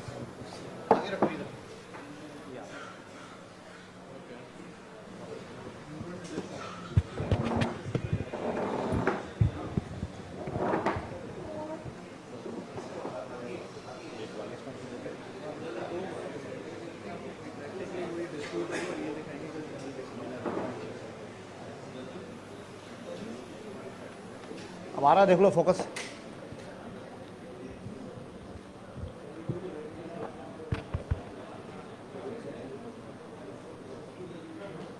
आ रहा है, ये आ रहा है, कवर आ रहा है. यहाँ पे अभी प्रैक्टिकली दिखाया जाएगा इस ब्रेक के बाद कि डिस्प्यूट कोई होगा, उस डिस्प्यूट को किस तरीके से रिजॉल्व किया जाता है. यहाँ पे मेडिएशन के थ्रू ये प्रैक्टिकली हमें दिखाया जाएगा.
जी अच्छा, मैं अभी इंट्रोड्यूस करना चाह रहा हूँ. मेरे कॉलीग हैं और क्रेडिटेड मीडिएटर हैं Syed Muaz Shah, and he has been working very closely with me as far as mediation is concerned. इन्होंने पहले यूएस में जो है कॉन्फ्लिक्ट मैनेजमेंट की ट्रेनिंग की है, फिर क्या कहते हैं मेरे साथ ये रहे हैं बहुत टाइम से. क्रेडिटेशन EMTPJ मॉडल की भी इन्होंने ली हुई है, और ये यहाँ पर आके एक प्रैक्टिकल एस्पेक्ट आपको दिखाएंगे कि मीडिएशन किस फ्लूइडिटी के साथ होती है. और मुआज़ तो सैयद मुआज़ शाह को मैं इनवाइट कर रहा हूँ, वो आके mediation as a practical insight आपको दिखाने के लिए आ रहे हैं. Assalamu alaikum. So before we begin, बस हम इसको एक्ट आउट करेंगे, फिर इसका जो ब्रेक डाउन होगा और जो मुख्तलिफ स्टेप्स हैं, अब्दुल्ला ने कहा बेहतर है कि हम एक रोल प्ले पहले कर दें, फिर उसकी एक्सप्लेनेशन बाद में कर लें, वरना ज़्यादा लेक्चरस हो जाएगा. तो विदाउट फर्दर अडू हम, if you ready, we understood it. Mister Tahseen कौन है? Mr. Tahseen and there's Mr. Zahid Bukhari, Mr. Bukhari. Okay. ठीक है, तो if I have everybody's attention, so आप imagine करें हम mediation center में आए, ये हैं दो हमारे फरीक़ैन और हम अब इसकी नशिस्त स्टार्ट करें तो ये पूरा प्ले होगा within the context of, so we won't break, हम इन रोल लेंगे और जब इब्राहिम साहब और when you're ready we'll break for whatever the time is because ये तो चलता रहता है, ठीक है? Bismillahirrahmanirrahim. Good afternoon. My name is Sayyid Muaz Shah. I'll be serving as your mediator today. I'm a certified mediator and in resolving disputes and I know both of the parties have approached the center to help resolve this dispute between them. I'm pleased to assist you in this process. I have to remind you, I am just a facilitator. मैं गुफ्तगू को facilitate करूँगा. ना मैं either party को जानता हूँ, ना मैं आपसे मुलाकात हुई है, ना आपसे पहले मुलाकात हुई है. So this is the first time we are meeting today. This is a voluntary process. आप लोग अपने मर्जी से आपने ये फैसला किया कि हम मीडिएशन सेंटर में आए और हमारे जो भी डिस्प्यूट है उसको रिजॉल्व करने के लिए. So I would like to know how would you like to be addressed, if I may know, during the session? Actually, my name is Mr. Tahseen and I am living right next to their petrol station. Okay. I just want to know how would you like to be addressed. So Mr. Tahseen. Okay, Mr. Tahseen. I want you to listen to me first. Sure, but I need to know how you would like to be addressed. We will get to that. Okay. How would you like to be addressed? Like what? Mr. Tahseen. Mr. Tahseen. Yes. Is that appropriate? Okay. How would you like to be addressed? Zahid. Zahid. Okay, Zahid and Mr. Tahseen. Again, let me begin by stating that I'm not acquainted by the parties. Na maine aapse pehle bhi mulaqat ki hai. Can I confirm that? Mr. Tahseen, have I ever met you before? Yes, I admit that. I have, okay. आपकी बात से पहले मैं एक चीज़ बोल दूं. Please, Mr. Bukhari, if I can complete the opening statement, आपको मौका मिलेगा to talk unstopped to get your whole point out. But I need to lay down the ground rules so that we can have a proper conversation. So please, Mr. Tahseen, if you can give me that respect, Zahid, if you can give me that respect, I would appreciate that. Let me finish and then I'll have the opening statement. Okay? So with that, I need to also tell you that what you share in this discussion today is confidential. इस room के बाहर किसी को नहीं जाएगा, ना कोई जज के पास जाएगा. जो भी गुफ्तगू होगी वो यहीं इसी रूम में मौजूद रहेगी. मेरे पास यहाँ पे कागज़ हैं, कलम है, मैं आपको एक एक कागज़ और एक एक कलम दे रहा हूँ. जो भी आपके ख़यालात हैं आप इसको नोट भी कर सकते हैं, so that you feel कि कभी भी कॉन्वर्सेशन में कोई दूसरी पार्टी बात कर रहा हो आपको नोट करना है, इंटरप्ट नहीं करना है. हमारे बेसिक रूल्स हैं. अगर आपके पास फ़ोन्स हैं तो मैं रेकमेंड करूँगा कि आप उसको साइलेंट पे कर लें, अभी कर लें 1 मिनट लेके, ताकि कोई कॉन्फ्लिक्ट ना आए इसमें और कोई डिस्टर्बेंस ना आए. विद दैट मैं ऑल्सो दरख्वास्त करूँगा कि एक और रूल है कि हम यहाँ पे कोई ज़बान इस तरह से इस्तेमाल नहीं करें जहाँ पे दूसरी पार्टी को ऑफेंसिव हो. तो please no curse words, right? आपको पता है यहाँ पे it's a respectful environment. Please respect the other party, please respect the other parties' time. And अगर ऐसा हुआ कि कभी हमें एक सेपरेट कॉकस करना पड़ा तो अगर मैं आपके साथ बैठूंगा तो दूसरी पार्टी के साथ भी मैं उसी हिसाब से बैठूंगा. And then you can share things with me, maybe you don't want to share in the open forum at that time. तो डोंट फील कि मैं अगर एक पार्टी के साथ हूँ तो दूसरी पार्टी को मैं निगलेक्ट कर रहा हूँ. Again I need to remind you, I am neutral in this. और मैं यहाँ पे फैसला नहीं करने आया हूँ, ये भी मैं आपको समझा दूँ. मैं आपको कोई फ़ैसला भी नहीं सुनाऊँगा. मेरा मकसद यहाँ है ताकि आप लोग अपना जो डिस्प्यूट है वो सामने पेश करें एक दूसरे के और डिस्कशन से आगे बात जारी हो. ठीक है? विद दैट देखें, एक और चीज़ मैं कहूँगा कि यहाँ पे आपका जो एक बहुत ज़रूरी चीज़ है वो है कि आप गुड फेथ में आएँ. यहाँ पे आप ओपन हो, आप खुलें, जो आपके दिल के अंदर बातें हैं, because this is a place जहाँ पे आप शेयर कर सकते हैं और कोई ये बात आगे नहीं लेके जाएगा. इनफैक्ट ये जो कागज़ के ऊपर जो भी आप लिखेंगे, जो मैं लिखूँगा, ये नोट्स भी, ये सब जो है श्रेड होके हम इसको डिस्ट्रॉय करेंगे. So please feel confident in that. अगर हमें इस तरह से हो कि आखिर में कोई रेजोल्यूशन की तरफ नहीं आए, म्यूचुअली आप लोगों ने अगर डिसाइड नहीं किया तो फिर बाद में आपके ऑप्शंस भी हैं. लेकिन we will try our best and hopefully will get that. Key thing I want to emphasize is confidentiality. So anything that is shared here will be kept here. I want to emphasize that क्योंकि कभी होता है कि लोग खुल के बात नहीं इसलिए नहीं करते क्योंकि उनको डर होता है कि शायद बात बाहर चली जाए, किसी का शेयर हो जाए, ख़ानदान में हो जाए. तो इस तरह से ये प्रोसेस नहीं है. एनीवेज़ मैं फिर आगे जो एक चलना चाह रहा हूँ, आखिरी कोई क्वेश्चन है, कोई सवाल है इस प्रोसेस में?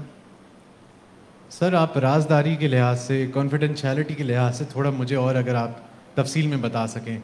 ओके, कॉन्फिडेंशियलिटी इस हद तक है कि जो समझ लें ये कमरे के अंदर जो भी गुफ्तगू होगी, जो भी लिखत होगी, all of it will stay and remain here. इससे बाहर कहीं और नहीं जाएगा. ना आपको मैं इजाज़त दूंगा ये आप लेके जाएं कहीं. आप अपनी तरफ से ये नोटेशन के प्रोसेस है ताकि डिस्प्यूट के दरमियान अगर कोई ऐसी बात हो आप उसको बाद में रेफ़र करने के लिए आपको चाहिए हो, इसलिए आप लिख सकते हैं. आपके कुछ ख्यालात हैं, कुछ आइडियाज़ हैं, तो आपके रेफरेंस के लिए वो आप ज़रूर लिखें. आपकी क्लैरिटी के लिए कभी होता है कि कुछ लोग जो है लिख के उनकी क्लैरिटी आती है मामलात में, तो इसलिए ये आसानी भी है. इसमें आपका हमारा मकसद ये है कि इस एक्सरसाइज से आपकी अंडरस्टैंडिंग बढ़े कि आपका क्या मौक़िफ़ है और आपका क्या मौक़िफ़ है, और कहीं बीच में हम मिल सकते हैं. और मेरा मकसद ये है कि आप दोनों को वो रास्ता जो है एक तरीके से आप लोग खुद पहुँचे तो मैं आपको मदद करूँ उस रास्ते में. तो दैट इज़, तो do not fear about the confidentiality. No recording is here, no video device is here, no none of this writing जो है इस रूम से बाहर जाएगी. और इवन आखिर में अगर आपका सेटलमेंट ना भी हो क्या हो, उसके इन ईदर केस सिनारियो कोई भी चीज़, कोई इसका रेफरेंस नहीं होगा. दी ओनली थिंग मैं आपको इतना बता दूं कि अगर कोई ऐसी तरीके से कोई बात आए जिसके अंदर जो है there is a violation of some law, जैसे आपने अगर वो किया तो I might be compelled by law to do that. So for example अगर आपने शेयर किया कि मैंने किसी का कत्ल किया है and you open that and you have discussed that with me. So in that case scenario, I might be compelled by law to disclose that. Other than that, जो आपस के आपका dispute है, जो मुझे समझ में आया, जो आपने मुझे एक form जो भेजा है, there is nothing like that in that, so you can share whatever you feel with that. Okay? I hope that's clear. Any question, Mr. Tahseen? Okay. Now, कोई एक पार्टी पहले जा सकती है. मैं आप दोनों को डिसाइड करने के लिए इसलिए सजेस्ट करता हूँ कौन पहले जाना चाह रहा है. रिक्वेस्ट है कि मैं ये शुरू कर लेता हूँ इसके. मिस्टर तहसीन अगर आप इनको इजाज़त दें फिर आपका भी फुल अनइंटरप्ट है, लेकिन मैं कहूँगा कोई दूसरे को इंटरप्ट नहीं करेगा during this process. I want him to start, it's fine. ठीक है मिस्टर जाहिद प्लीज़. तहसीन मुझे आपसे चंद ख्यालात शेयर करने हैं. मुझे लगता है तुम कोई भी सूरत में खुश नहीं होगे. कुछ प्लीज़ मुझे मेरी बात कंप्लीट करने दें. आपकी शुरू से ही आदत है चिड़चिड़ाने की, दूसरे इंसान को परेशान करने की, और तुम बार बार मुझे तकलीफ देते रहते हो.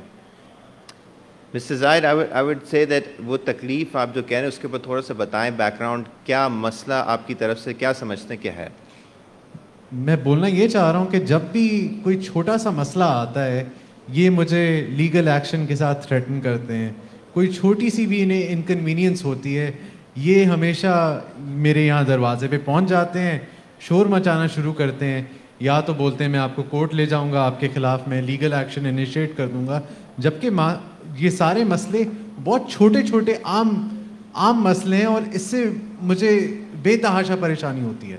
मिसेस जाहिद मैं आपसे पहले मिला नहीं हूँ और मुझे थोड़ा बहुत आपने समरी में जो आपने दोनों शेयर किया है, आप थोड़ा सा अपना जो बैकग्राउंड है, नैरेटिव है कि एक्चुअल प्रॉब्लम और इशू क्या है. एक गैस स्टेशन के ऊपर मुझे बताया गया था, तो उसके ऊपर अपना आप बता सकते हैं कि क्या एग्जैक्टली आपकी तरफ से क्या ओपनिंग स्टेटमेंट आप देना चाह रहे हैं. इस लिहाज से मैं तहसीन को ही बोलूँगा क्योंकि वही सारे मसले बनाता है कि वही शुरू करे. उससे मेरे साथ मसला है क्या? Okay, so you're saying that there is, but the issue is around a gas station. Can you tell me a little bit? Yes, इसके बारे में क्या है? It surrounds my operation of a gas station and very menial and everyday tasks that I conduct. He somehow has a problem with those. ठीक है, तो आपके gas station में मतलब it's functional 24/7? It is. Okay, and there's other things in the gas station other than gas? Other than gas, yes. There are car washing facilities other than that, okay, which he has an issue with. Okay, so there's a car washing facility as well. And do you want me to, anything else that the complaints that you feel that Mr. Tahseen has given? You said one is on car wash, are there any others? So there are certain issues that he always comes to me complaining about. पहला इसका मामला है कि मेरे station में जब भी मेरे स्टेशन के ऊपर से या तो कोई ज़्यादा चिड़ियाँ गुजरती हैं, एक मेरा अलार्म बज जाता है स्टेशन पे, और ये बड़ा मेरे फंक्शनिंग के लिए ज़रूरी अलार्म, और जैसे ही बजता है बंद हो जाता है। अब इनके घर के साथ एक शेड भी है जिसके हिसाब से मुझे लगता है वो आवाज़ इनके पास पहुंचती नहीं है, लेकिन फिर भी इन्हें मेरी उस आवाज़ के साथ मसला है, जबकि वो 2 सेकंड की आवाज़ है। ओके, तो एक अलार्म का आपने मेंशन किया और आपने दूसरा एक मेंशन किया कार वॉश का, उसके ऊपर थोड़ा सा आप रोशनी डाल सकते हैं? कार वॉश में ये है कि यहाँ जवान लड़के आते हैं, वो अपने कार वॉशिंग की फैसिलिटीज़ यहाँ दस्तयाब करते हैं, और वो बेचारे लड़के अपने वो रोज़ी कमाना चाह रहे हैं, और वो भी बहुत सिंपल काम करना चाह रहे हैं, लेकिन उसमें भी ये आके मसला खड़ा करते हैं और बोलते हैं कि आपके ख़िलाफ़ मैं कोई लीगल एक्शन उठाऊँगा। ओके, कार वॉश के अंदर क्या स्पेसिफिक चीज़ है कि वो मेंशन होता है कि ये उनको तकलीफ पहुंचती है? बस इन्हें अपनी प्राइवेसी के हिसाब से कुछ मसले हैं। ठीक है, प्राइवेसी का इशू जो है। ओके, और अलार्म का आप कह रहे हैं नॉइज़ का है? जी बिल्कुल। और तीसरा इशू है कि यहाँ हमारे यहाँ एक ड्रेनेज है, और वो कभी यहाँ पत्ते या कोई गंद उसमें फंस जाता है, और उसकी वजह से थोड़ा सा पानी इनके बैकयार्ड की तरफ चला जाता है। ओके, लेकिन जैसे ये मसले के बारे में मैं आगाह होता हूँ, वो मैं मसला उसी वक्त मैं फिक्स करा लेता हूँ, और ये बहुत आम सा मसला है, हमसायों के साथ इतना होता रहता है, लेकिन इसके खिलाफ भी ये मेरे पास आके बोलते हैं मैं आपके खिलाफ लीगल एक्शन उठाऊंगा। ठीक है, तो is there anything else Zahid you would like to share? It is just that कि बार बार आके ये छोटे मसाइल में इतना बड़ा पहाड़ खड़ा करना मैं मुनासिब नहीं समझता हूँ, और ये मुझे बेतहाशा तकलीफ भी पहुँच जाता है, मेरे वक्त का भी ज़िया है, और आज यहाँ बैठना भी मेरे वक्त का ज़िया है। एक तरीके से मैं इस वक्त तो समझता हूँ।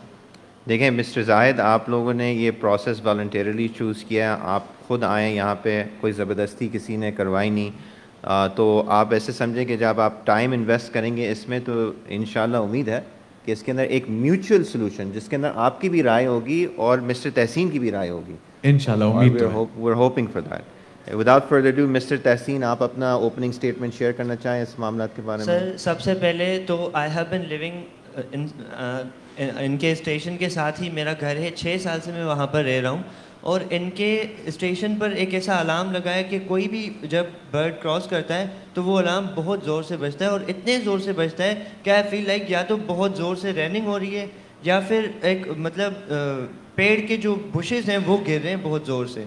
उसके बाद आई एम पेशेंट, मुझे मेरी ब्लड शुगर लेवल्स बढ़ जाती हैं जब ये अलार्म बजता है। तो I have been asking them कि या तो आप इस अलार्म को ख़त्म करवाएं, अगर ये आपके लिए इतना ही ज़्यादा इंपॉर्टेंट है तो आप उसको उसके फ्रीक्वेंसी को कम रखें, उसका साउंड कम हो, तो they are not doing anything with that. और उसके बाद the second issue is car washing. अब वो हर साल समर्स और जब विंटर वेकेशंस होते हैं, if I have to mention in June and December, तो वो यूथ को यहाँ पर ला के खड़ा करते हैं कि आप आकर कार वॉशिंग करें, और वो इतना शोर मचाते हैं कि मैं बहुत डिस्टर्ब होता हूँ। और सबसे इम्पॉर्टेंट बात यह है कि जहाँ पर जगह है वो कार वॉशिंग की, वो it's right in front of my bedroom, तो वो पूरा शोर और वो पूरा पानी मेरे घर में आ रहा होता है। और तीसरी जो बात है ड्रेनेज की, जब भी वो कार वॉशिंग करते हैं, जब भी वो ड्रेनेज ऑन करते हैं, तो वो पूरा पानी भर के आता है। उसके लिए मैंने मिनिस्ट्री ऑफ एनवायरनमेंट को भी बोला था कि आप यहाँ पर आएँ, उन्होंने पूरा उसको ऑब्जर्व किया और इनको फोर्स किया था कि आप इसको क्लीन रखें, लेकिन ये तब तक क्लीन नहीं रखते जब तक मैं इनके पास जाकर इनको क्लीन करने का कहता नहीं हूँ। अच्छा, मिस्टर तहसीन, एक मिस्टर जाहिद ने रेफरेंस दिया था कोई शेड के बारे में, वो शेड उन्होंने कहा बीच में है आपकी प्रॉपर्टी में, उसका क्या इस नैरेटिव में कोई हिस्सा है? इट्स जस्ट अ शेड कि वो मेरे जो धूप आती है घर में वो ना है, इट्स नॉट साउंड प्रूफ, तो मेरे पास कोई भी इनकी वो जो भी पूरी ये चीज़ डिस्टर्बेंस होती है वो कंट्रोल नहीं हो रही होती है। पूरा जो शेड लगा होने के बावजूद भी जो नॉइसेस आती हैं पूरी मेरे पास आती हैं। ठीक है, तो is there anything else you would like to share? No, it's these 3 issues I want you to deal with these. Okay, तो आपकी thank you for sharing your opening statement. अब इसके अंदर थोड़ा सा हम गुफ्तगू के अंदर हमने जो है 3 एरियाज़ आइडेंटिफाई किए हैं। एक अलार्म का इशू था, और एक आपका जो है कार वॉश को इशू था, और तीसरा जो है एक ड्रेनेज के जो मामलात हैं उसके अंदर वो हैं।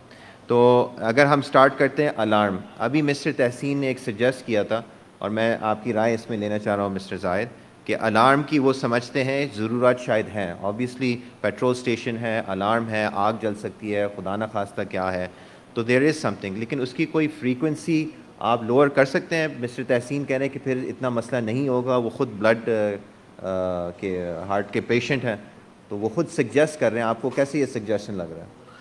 इनकी ये ब्लड प्रेशर और इनकी हार्ट के मसाइल के बारे में मैं पहले आगाह नहीं था, लेकिन मेरा मेन मसला है इनके साथ ये है कि आके हमेशा शोर खड़ा करते हैं, और ये अलार्म 1 सेकंड में ख़त्म होने वाला अलार्म है।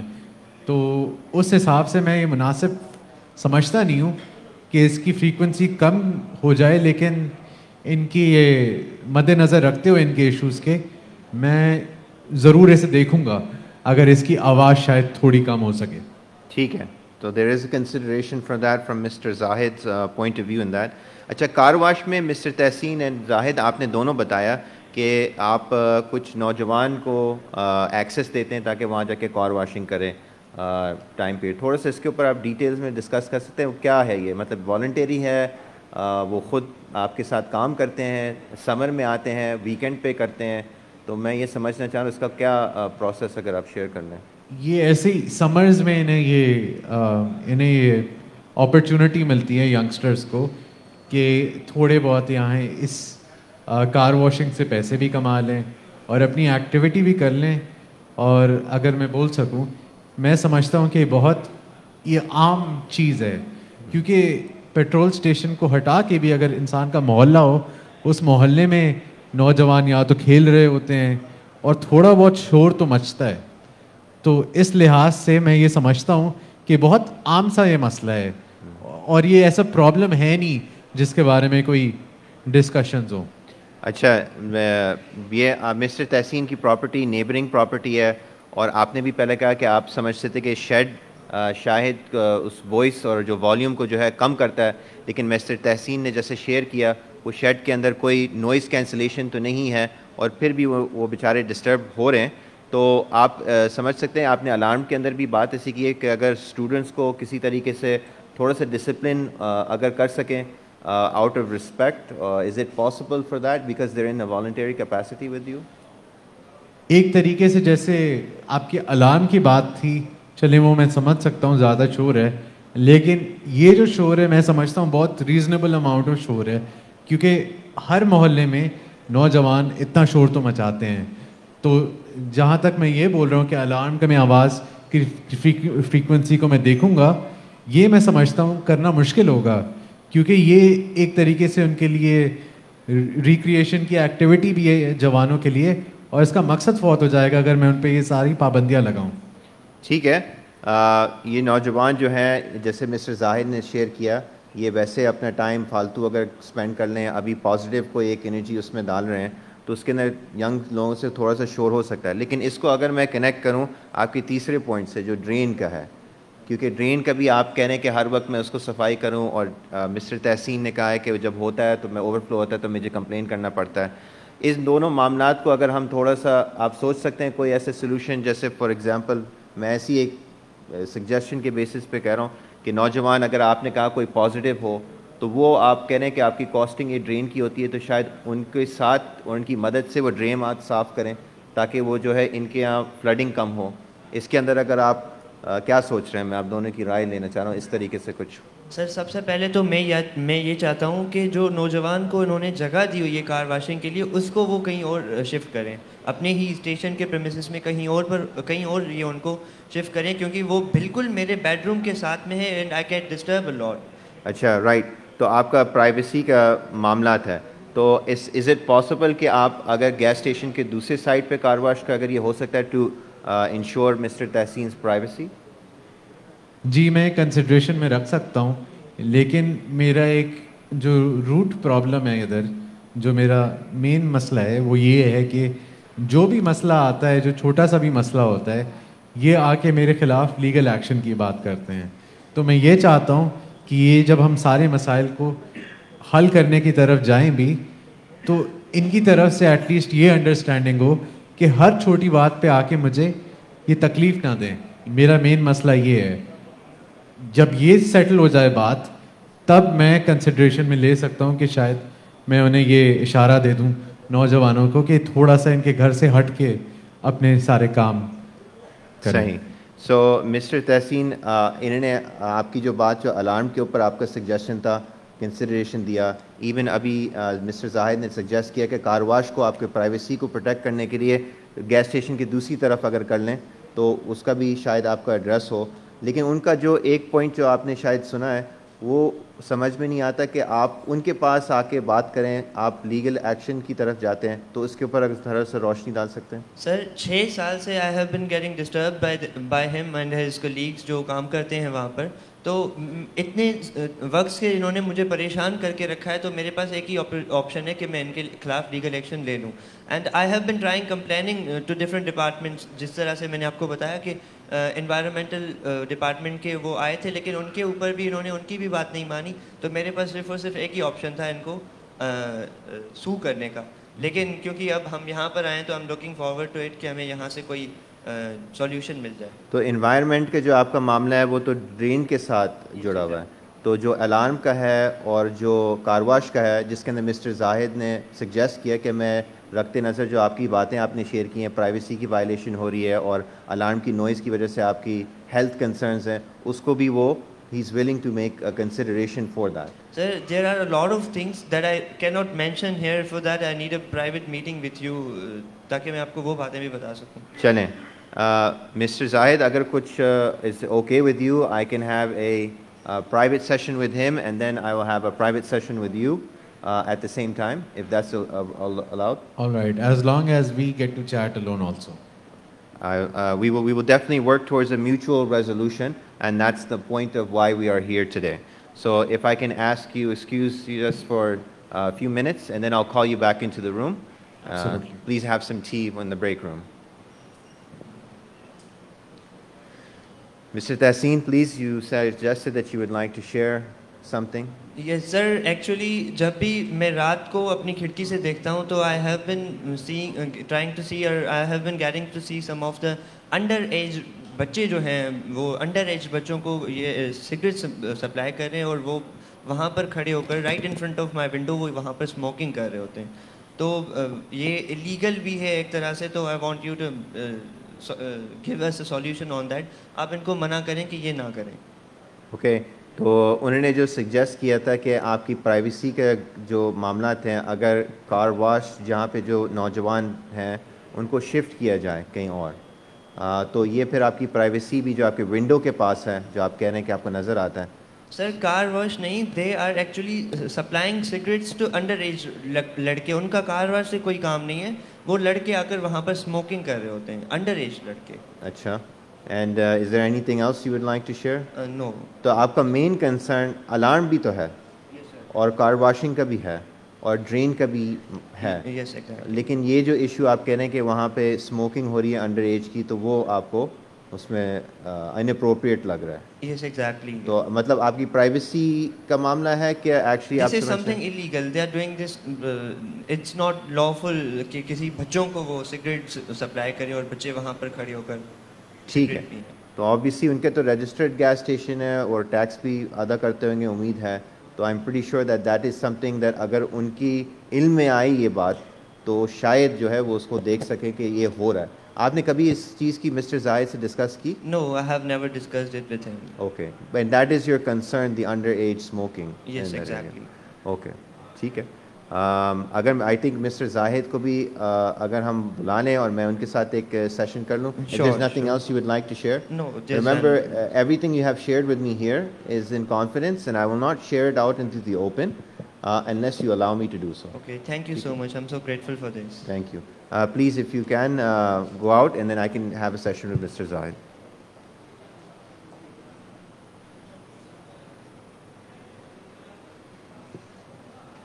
Thank you, Mr. Zahid. Mr. Zahid, this is a private session that anything you say here will remain confidential between us unless you allow me to share it in the discussion. You feel it's time, I will ask permission from you. But please feel free if there's something you would like to share. जी, मैं बस ये बोलना चाह रहा था कि ये पूरी जो हमारी अभी जो सेशन हुआ था उसमें मैं आपको ये पॉइंट कराना चाह रहा था कि मेरा मेन मसला उनके कोर्स ऑफ एक्शन से है, जैसे आके तकलीफ़ देते हैं and the kind of person he is. And with regards to that I will also share कि मुझे शक है कि ये एक छोटा सा एक गैम्बलिंग बिजनेस कंडक्ट करते हैं अपने घर के अंदर, और इससे मैं आपकी नज़र में ला के मैं आपको बताना चाह रहा हूँ किस किस्म के आदमी हैं ये। सही है। एंड आपको ये जो गैम्बलिंग की जो बात है, आपको किधर लगता है, कहाँ है ये? अपने घर में करते हैं? अपने घर में या तो अलग से करते हैं, लेकिन जो इनके आदात हैं जैसे घर आते हैं देर से वगैरह, और इनकी जो ये मनी वगैरह कभी ज़्यादा ये कम, ये मैं नोटिस करता रहता हूँ और उससे मुझे शक है कि इनका गैम्बलिंग का बिजनेस है। अच्छा, is there anything else you would like to share? नहीं, it is just that his actions and the way he conducts himself with me and how he wants to approach different departments to come and get me, I find that very adversarial और मुझे ये बहुत ख़राब लगता है। Right. और मुझे इनका जो भी हम रेजोल्यूशन पे पहुँचे, I just want to make sure that he stops disturbing me from the future and we can treat each other a bit better. Okay, so you want some sort of mutual resolution between the two of you, और अगर कोई मामला हो तो आपस में आके वो कोई एक फैसला हो, कहीं कंप्लेंट की जाने की ज़रूरत नहीं है, आपसे आके खुद बात करें इसमें। जी बिल्कुल, और ये बार बार छोटे छोटे जो मसाइल हैं उन्हें एमिकेबली डील करें रादर देन उन्हें just blowing those issues out of proportion. ठीक है, thank you Mr. Zahid. If that's all you would like to share, again I'll remind you that everything you've shared with me here in this session, private session, will remain confidential unless you allow me to share it in the main session, because the idea is working towards a mutual resolution between you two. So if with your permission, can I invite Mr. Tahseen back? Yes. Mr. Tahseen.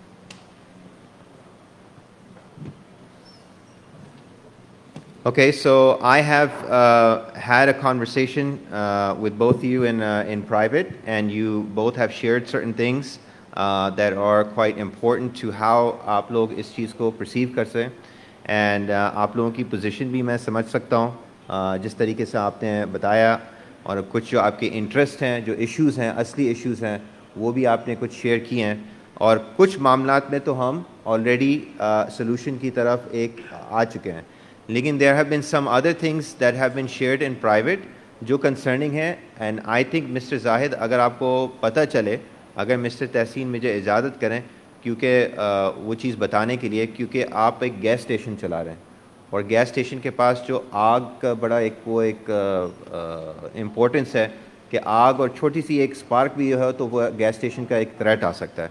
तो I think mister Tahseen, this is important, अगर आप share करना चाहें तो I think अगर आप करें तो मिस्टर जाहिद के बेनिफिट के लिए ये बात होगी, तो शायद ये उस रोशनी में जो है आपके मामलात को और सही तरीके से समझ लें। अगर आप शेयर करना चाहें तो। Mister Zahid, I have bin observing कि आप अंडर एज बच्चों को सिगरेट सप्लाई करते हैं अपनी गैस स्टेशन पर, क्योंकि वो जब आके वहाँ पर स्मोकिंग करते हैं तो वो आपकी प्रेमिसेस में ही स्मोक करते हैं, and they purchase it from your the shop that you have got on your station.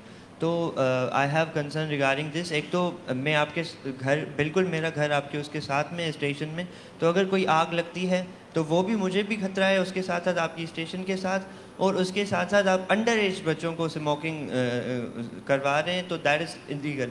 I request you to stop this supplying cigarettes even to the major age children, major age persons, क्योंकि वो पूरा आपके लिए और हमारे लिए मसला बन सकता है। Mr. Zahid, were you aware of this smoking on the gas station? I was not. I have not observed them personally, and I do not think कि वो underaged हैं. But obviously, if the claim is so huge, I can definitely look into it. Okay. So Mr. Zahid, as a responsible businessman, of course उनका business इस पे अगर कोई ऐसी illegal activity है, plus उनकी gas station को threat भी है fire से, सो इस चीज़ को मिस्टर तहसीन आपने जो शेयर किया है उनके लिए बड़ा अहम है, ताकि उनको अब पता चले कि अपनी फायर सेफ्टी के लिए, और ऑब्वियसली कोई अगर इलीगल एक्टिविटी है उनकी प्रॉपर्टी के ऊपर, उनके ऊपर कोई इस तरह से धब्बा ना आए। तो आई थिंक ये जो आपने शेयर किया है ये एक्चुअली इनके लिए बेनिफिट की बात है, एंड आई थिंक इसको रखते हुए ये concern mister Zahid is saying he will look into it and make sure that's not under age, and plus the fire safety issue. With that I think there is one other element जो drain के मामला है। Drain के अंदर अगर आप जो discussion हमारा हुआ है, एक मैं आपको बता सकता हूँ, देखिए ये जो अभी हम ये सेशन कर रहे हैं, मिस्टर जाहिद समझते हैं कि इसी सेशंस और मीडिएशन के ज़रिए जो है हम मामले के हल की तरफ आ सकते हैं। जैसे अलार्म के ऊपर अगेन मैं उस पर एम्फसाइज़ करूँगा, उसके ऊपर भी मिस्टर जाहिद ने एग्री किया है कि उसकी फ्रीक्वेंसी देख सकते हैं, उसको कम हो आपकी सेंसिटिविटी को देखते हुए। उन्होंने ऑल्सो एग्री भी किया है कि आपका जो ये कार वॉश है उसको भी शिफ्ट करें, और प्लस जो इलीगल स्मोकिंग अगर हो रही है उसको भी देखेंगे अगर सेल हो रहा है। वैसे तो इनकी नॉलेज में नहीं है इस तरह, लेकिन ये इस चीज़ को देखेंगे, इंश्योर करेंगे कि ऐसी चीज़ें नहीं है, क्योंकि वो ऑब्वियसली फायर सेफ्टी का एक इशू है। और जो आपका जो एक मामला था जो ड्रेन का, उसके ऊपर मैं ये पूछना चाह रहा हूँ कि ड्रेन के अंदर आप क्या समझ सकते हैं कि कोई क्या इसका हल हो सकता है आपकी तरफ से? सर देखें, basically most of the times जो पानी भर के मेरे लॉन के अंदर आ जाता है वो कार वॉशिंग की वजह से ही आता है। तो सबसे पहले तो उनको वो कार वॉशिंग शिफ्ट करनी है। That I believe he has agreed to shift it. अगर वो शिफ्ट करते हैं तो उसके बाद ड्रेन का मसला बहुत कम हो जाएगा। और उसके बाद I request him to appoint a person जो उस ड्रेनेज को ही देखे, क्योंकि जब भी वो पानी भर जाता है तो I have to go to his station and I have to ask him to get this cleaned. तो उसके लिए अगर वो किसी को अपॉइंट करते हैं तो वो उस पर पूरी नज़रसानी रहेगी और वो साफ़ ही रहेगा, उसको वो भरने ना दें किसी भी ज़रूरत। ठीक है, तो मिस्टर आपने जाहिद यू हैव एग्रीड कि कार वॉश को मूव करना, और ड्रेन के हवाले से इनका सजेशन है कि बस कोई आप अपना बनना, क्या मे बी कार वॉश के जो वॉल्टियर्स हैं उस पर से ऑब्वियसली आपने कहा वो प्रोडक्टिव काम, तो एक ड्रेन को भी सफाई अगर कर सकते हैं, इज़ दिस पॉसिबल?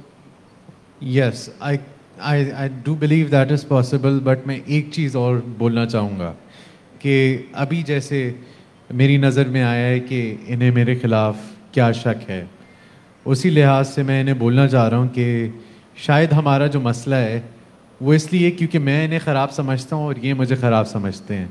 और ये जो सारे छोटे छोटे इश्यूज़ आते हैं, while they might be of inconvenience to him, it is because हमारे बीच में रिलेशनशिप थोड़ी ख़राब भी हो गई है। तो इस लिहाज से बस मैं ये क्लैरिफिकेशन देना चाह रहा था कि ऐसी कोई इलीगल एक्टिविटी या तंग करने की एक्टिविटी मैं आपके ख़िलाफ़ करना नहीं चाह रहा हूँ। पहली बात तो वो जो सिगरेट के लिहाज से मैं इसके बारे में बिल्कुल आगाह नहीं था और मैं अपनी पूरी कोशिश करूँगा कि इसे रोकूँ। और दूसरी बात, ये जो आपकी ब्लड प्रेशर और हार्ट के कंडीशंस हैं उसके बारे में भी मैं पहले आगाह नहीं था। अब उसे मद्देनज़र रखते हुए मैं ये सारे चीज़ें करना चाहता हूँ, लेकिन मैं आपसे ये भी रिक्वेस्ट करना चाहता हूँ कि आप मुझे ख़राब ना समझें, क्योंकि जैसे ये सिगरेट का मसला है उसके बारे में मैं आगाह नहीं था, ना तो मुझे आपकी कंडीशंस के बारे में पता था।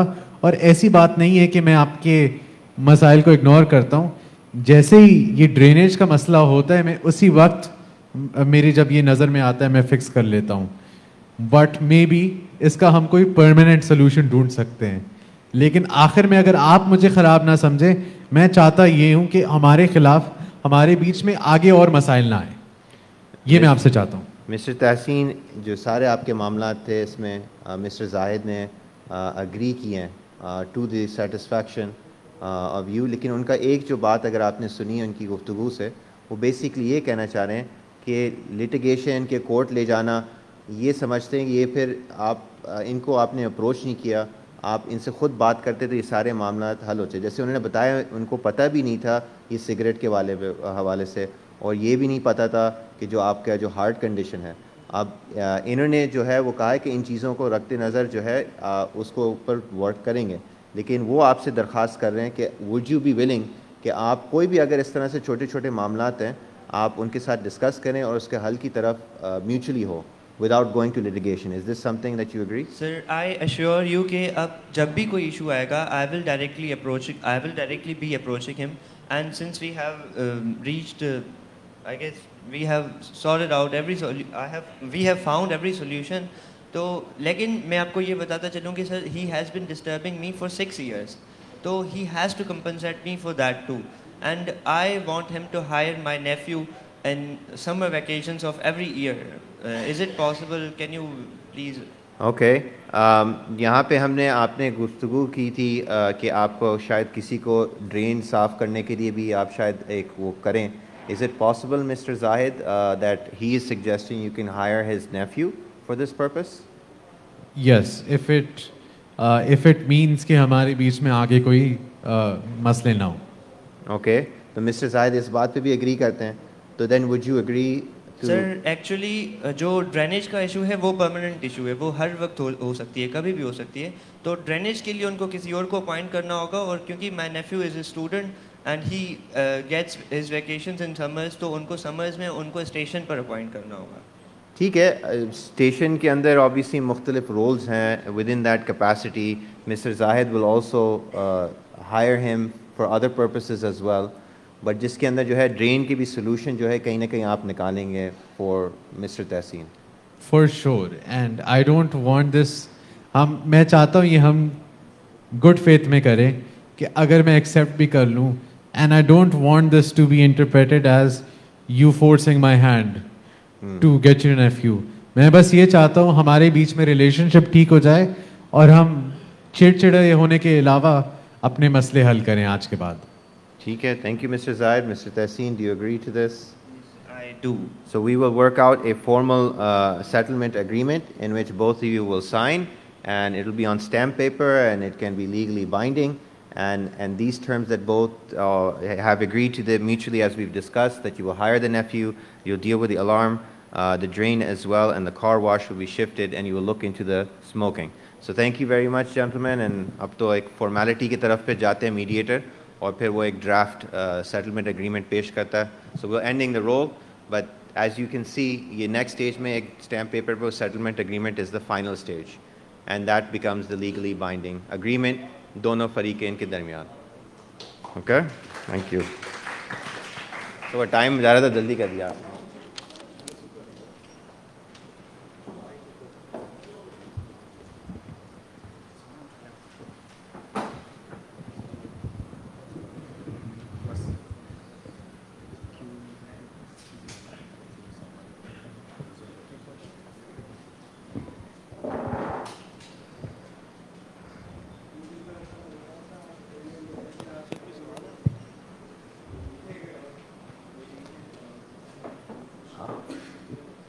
Okay, so I would like to thank Syed Muasha, जिन्होंने यहाँ पे एक रोल प्ले के थ्रू आप लोगों को गुजारा कि आप लोग प्रैक्टिकली देख सकें कि जनरली मीडिएशन किस तरह फ्लूइडिटी के साथ गुजरती है। ऑब्वियसली क्योंकि हमारे पास भी टाइम कम है, तो ये एक थोड़ा सा अननेचुरल सिचुएशन भी थी, लेकिन अक्सर पार्टीज़ बहुत इमोशनली चार्ज्ड होती हैं, सुनने के लिए तैयार नहीं होती हैं। अगर वो कहे कि मेरा ब्लड प्रेशर का इशू है, तो अगली पार्टी कहती है तो मैं क्या करूं, डॉक्टर से अपना इलाज कराएं, मेरा इससे क्या लेना देना। तो इस तरह की भी सूरत हाल होती हैं जो अभी हम क्रिएट नहीं कर सकते थे। उसकी वजह ये थी कि टाइम के कंस्ट्रेंट्स थे। लेकिन right now we would like to open the floor आप लोगों के लिए कि कोई सवाल हो, क्वेश्चन हो किसी भी किस्म का, तो आप वो हमारे साथ कर सकते हैं। हाँ सर, एक सवाल था मेरा। अच्छा, हाँ सर, अभी एक सिचुएशन यहाँ पे दिखाई कि एक भाई को सिगरेट पीने से मसला था दूसरे वाले से। उसके अलावा थोड़ी देर कबल आपने भी अपनी बात में ये एग्जाम्पल कोट की थी कि दो भाइयों के दरमियान कर्जे का मसला हो गया, तो एक को इस बात पे दुख हुआ कि उसकी स्टीम नहीं है।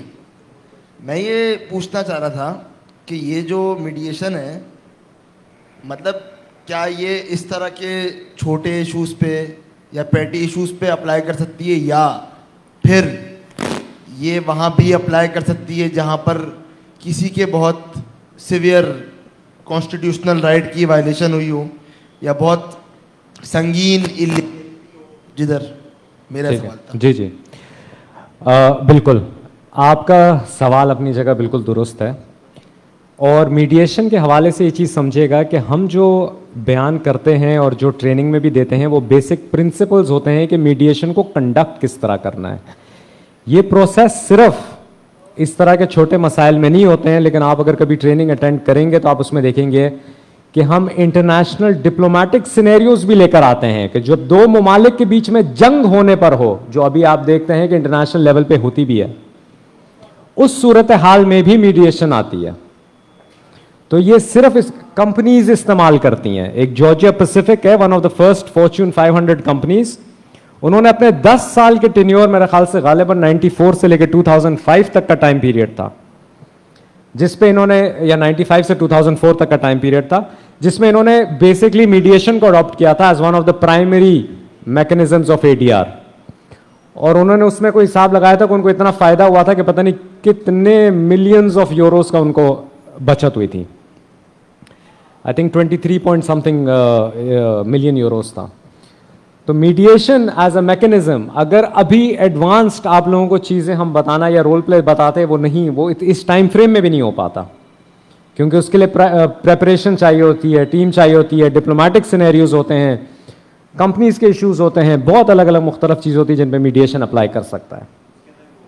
जी जी हाँ, टेक्निकली देखें, क्रिमिनल जो कंपाउंडेबल ऑफेंसेस होते हैं उसमें भी मीडिएशन हो सकती है, ठीक है। यहाँ पे है नहीं उसमें।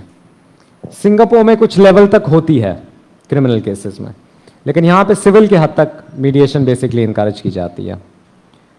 किसी और पर कोई सवाल? माय क्वेश्चन इज सर, जैसे यहाँ बताया गया हमें कि मीडिएशन के अंदर जो मीडिएटर होता है उसको ऑप्शंस नहीं बताने होते पार्टियों को, if there is some dispute. तो अगर डिस्प्यूट होता है, वो तो लॉयर्स नहीं होते, लेमैन होते हैं लॉ के हवाले से, अगर उनको कोई ऑप्शन भी दिया जाए तो ज़्यादा बेहतर सोल्यूशन निकलेगा।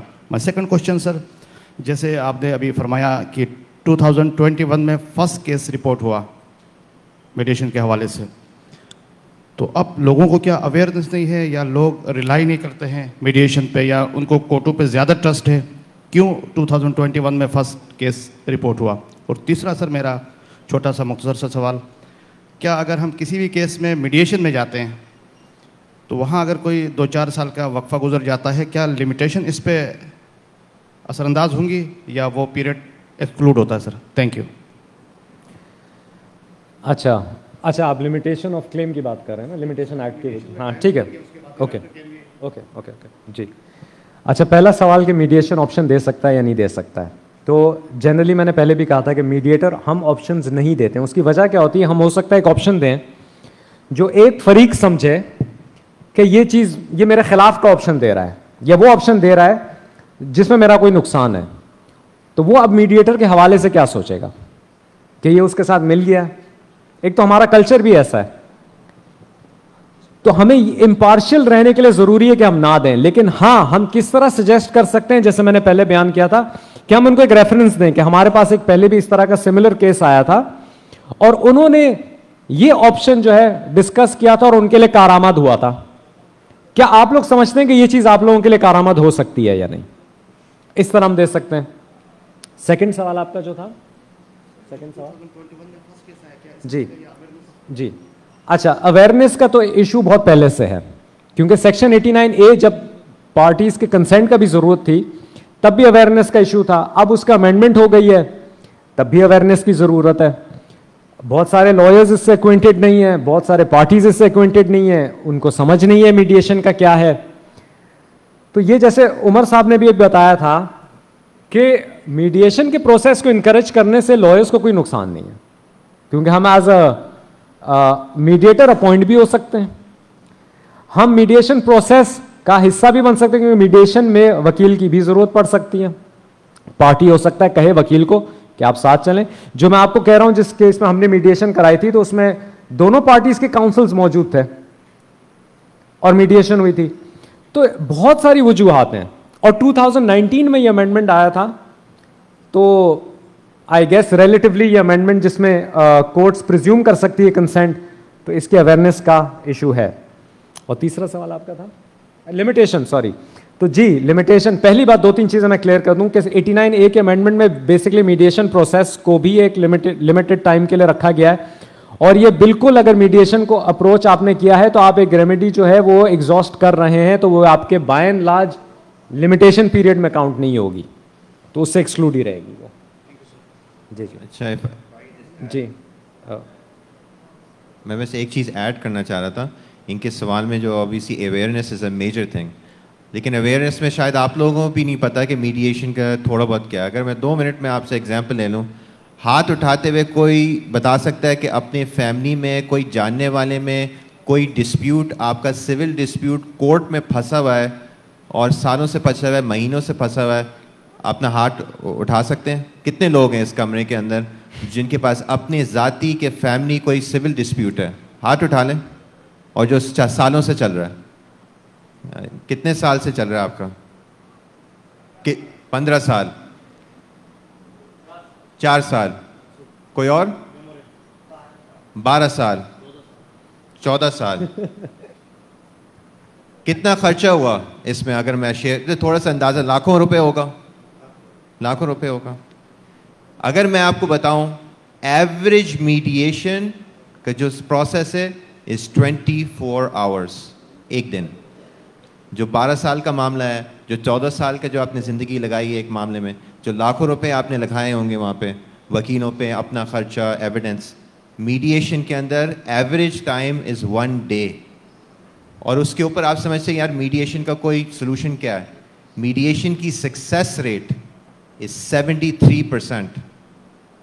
मतलब 4 केसों में 3 जो है म्यूचुअली अग्रीड सेटलमेंट में, जहाँ पे दोनों पार्टी खुश होती हैं। जैसे इब्राहिम साहब ने कहा, फैसला नहीं है, हल है। और हल के अंदर पैसे भी बचत है, टाइम की बचत भी है, और it's not the end road. जैसे इब्राहिम साहब ने भी कहा है कि at the end of that, अगर आप फिर भी डिसएग्री करते हैं, आप कोर्ट चले जाएं, लेकिन एक ट्राई तो करें ना, जिसके अंदर आपके पास 80% almost of cases in Pakistan और सिविल रिलेटेड। तो ये तो हमारे जो कोर्ट सिस्टम के ऊपर इतना जो प्रेशर आया हुआ है, इसलिए तो ADR कहते रहते हैं। और इसके अंदर जो इब्राहिम साहब ने कहा, आप इसका हिस्सा बने। हम जब भी, आप सब जानते होंगे, जब हम स्टूडेंट्स थे एक ज़माने में, कुछ लोग पहले थे, कुछ आज भी हैं, और इसके अंदर हम कहते थे कि भाई वकील क्यों बनना है यार, मेरे मोहल्ले में ये होता है, ये होता है, ज़ातियाँ होती हैं, फलानी चीज़ें होती हैं। बिकॉज आपका एक ऑल्ट्रिस्टिक पर्पस है, अपनी ज़ात से बढ़ के आप वकालत में आए हैं। डॉक्टर से भी पूछो, वो कहता है कि मैं डॉक्टर इसलिए आया हूँ, बाद में क्या होता है, हम उस प्रोफेशन में वो हो जाते हैं। तो मैं यही आपसे कहता हूँ कि आपके वकला होते हुए, यू और the conflict dispute resolution people, आपसे ही लोग अपना कॉन्फ्लिक्ट रेजोल्यूशन की तरफ आएंगे। तो वाई नॉट ADR का हिस्सा बने, आर्बिट्रेटर्स बने, मीडिएटर्स बने, एंड इन मामले को आप हल करें, और help our court system and the rule of law in this country. So I just wanted to add that. No, that's good.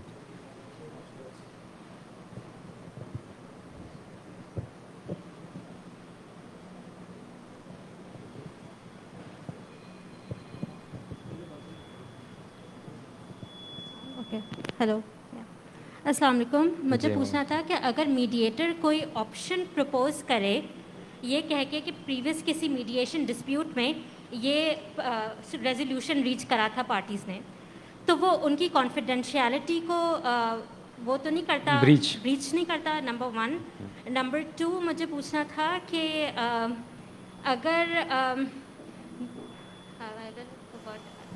For now यही क्वेश्चन। अच्छा ठीक है, देखें कॉन्फिडेंशियलिटी कब ब्रीच होती है? जब मैं कहूँ कि अब्दुल्ला का डिस्प्यूट था मुआज के साथ, और मैं इनको आइडेंटिफाई करूं, और फिर मैं बताऊं झगड़ा आपसे मिलता जुलता था, और उसमें इन्होंने ये ऑप्शन अप्लाई किया था, अब कॉन्फिडेंशियलिटी मैंने ब्रीच कर लिया। लेकिन अगर मैं बात कर रहा हूं कि कुछ मेरे पास एक सिमिलर केस आया था जिसमें पार्टीज़ ने ये ऑप्शन किया, तो मैं किसकी कॉन्फिडेंशियलिटी ब्रीच कर रहा हूँ? किसी की नहीं। सेकेंडली, ज़रूरी नहीं है कि एक्चुअली आपके पास केस एक प्रीवियसली आया हो। It can also be fictional because you want to put in the idea over there. ठीक है, you just want to insert something, leave it over there for them to contemplate on. So it's not necessary कि हकीकी भी हो। जी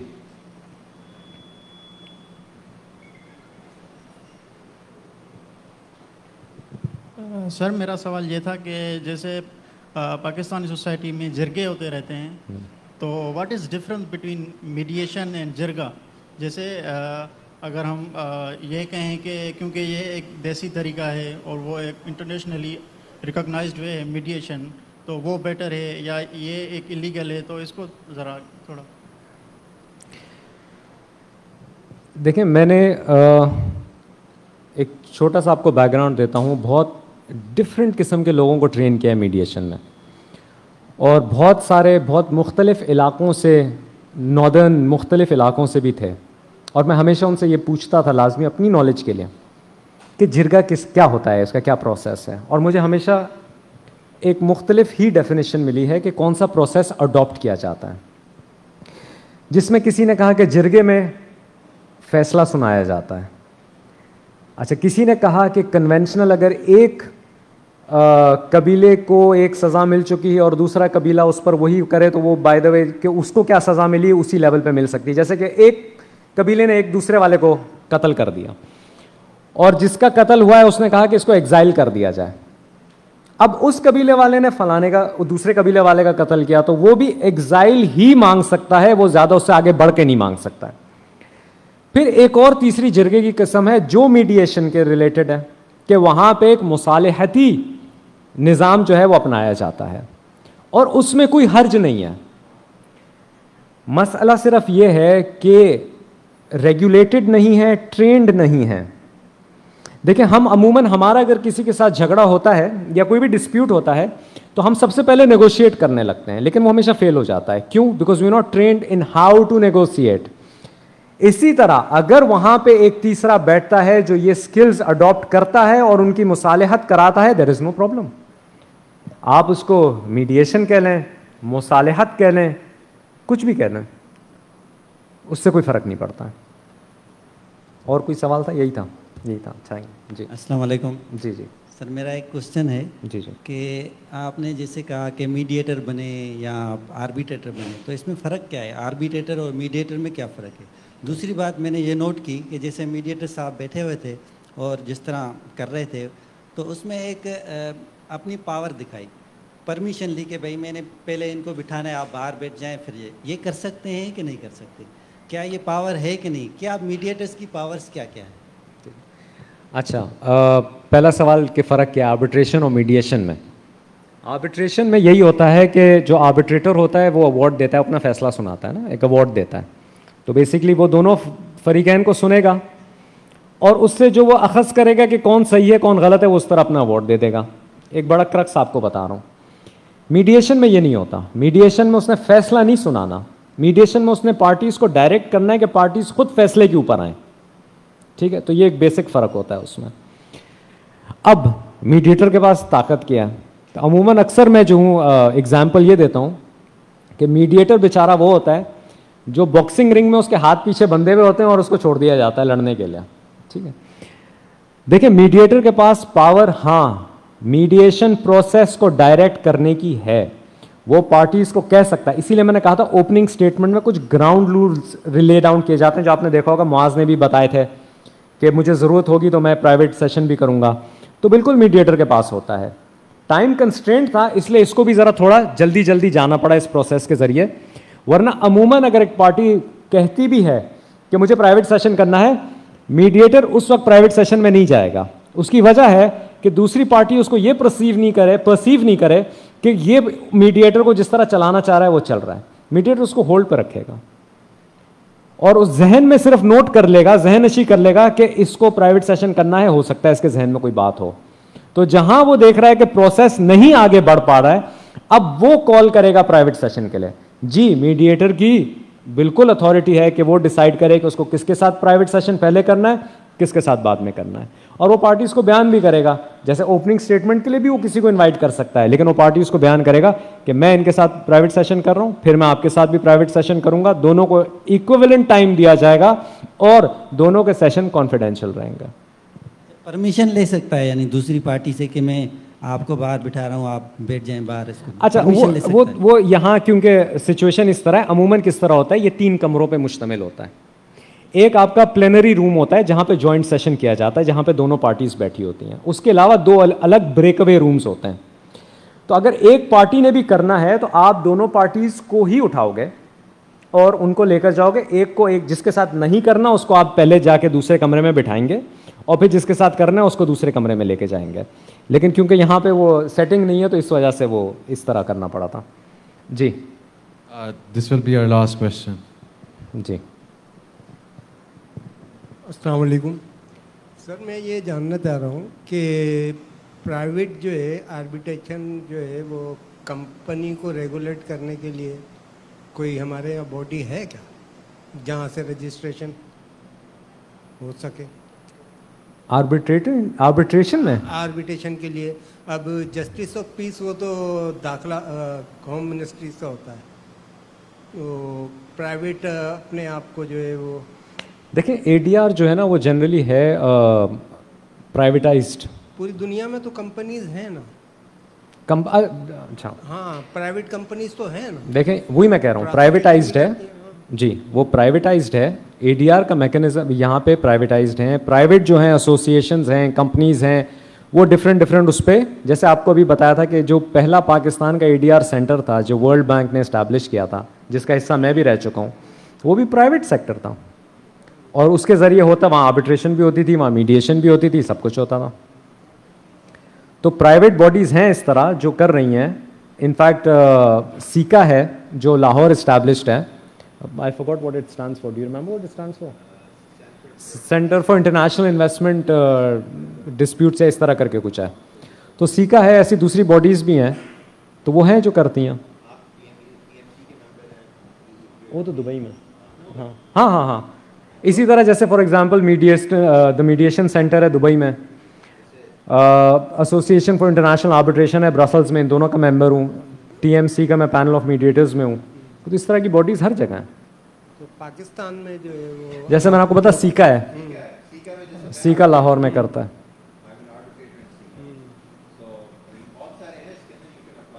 अब लोग जो है वो अपने आप को इसके अंदर इनरोल करवाएं, रजिस्टर्ड करवाएं। नहीं वैसे तो आप देखें एससीसीपी का भी अपना एक एडीआर फोरम है, ठीक है ना, आप उनसे भी बात कर सकते हैं, उनसे भी आप वो एनरोलमेंट ले सकते हैं। और इसके लिए जो है ये ज़रूरी तो नहीं है कि वो लायर हो? नहीं आर्बिट्रेटर के लिए वो तो कोई भी नहीं, आर्बिट्रेटर कोई कर सकता है, लेकिन मीडिएटर के लिए जाहिर सी बात है इनकरेज, क्योंकि इसमें बहुत स्किल्स इन्वॉल्व होती हैं, तो इनकरेज होता है कि आप ट्रेनिंग लें, वरना आप मीडिएशन नहीं कर पाएंगे, आप वो क्या बोलते हैं मुका कर लेंगे। ऐसा ही तो हम इंकरेज करेंगे कि आप कोई मीडिएशन की ट्रेनिंग करें, एंड पर्टिकुलरली अगर आर्बिट्रेशन में उसकी भी ट्रेनिंग होती है तो इसमें आपका फिर रिकग्निशन इन पैलेंस में आता है। So but you have to intake the training, usually training associated होती है, कभी कोई ख़ास ट्रेनिंग को रिकग्नाइज करते हैं कुछ इदारे कुछ और ट्रेनिंग को रिकग्नाइज करते हैं, और यही है you can reach out to the private जो भी हैं, कुछ ज़्यादा वो हैं, जैसे मैंने कहा इनका दुबई से एक टीएमसी है, वहाँ पे ये रजिस्टर्ड हैं। EMTJ जो इन्होंने किया है यूरोप में, दैट्स अ 10-day ट्रेनिंग। जैसे वो उमर सुमरो साहब कह रहे थे ना, वो एक शॉर्टन वर्जन इब्राहिम साहब ने एक डिज़ाइन किया जो 6 दिन का है, लेकिन इन द यूरोपियन मॉडल वो तो 10 दिन की ट्रेनिंग होती है, और अमेरिकन मॉडल जो मैंने किया वो 40 घंटे का कॉन्फ्लिक्ट रेजोल्यूशन। तो मुख्तलिफ ट्रेनिंग्स होती हैं, इम्प्रूव होते हैं, एंड उस हिसाब से फिर आपका रिकग्निशन होता है हर अलग अलग दायरे। लेकिन डेफिनेटली कोई ना कोई ट्रेनिंग तो करें। अगर आप इसमें आना चाहें without training then it will be very difficult to gain that. Thank you. जी ठीक है, ओके।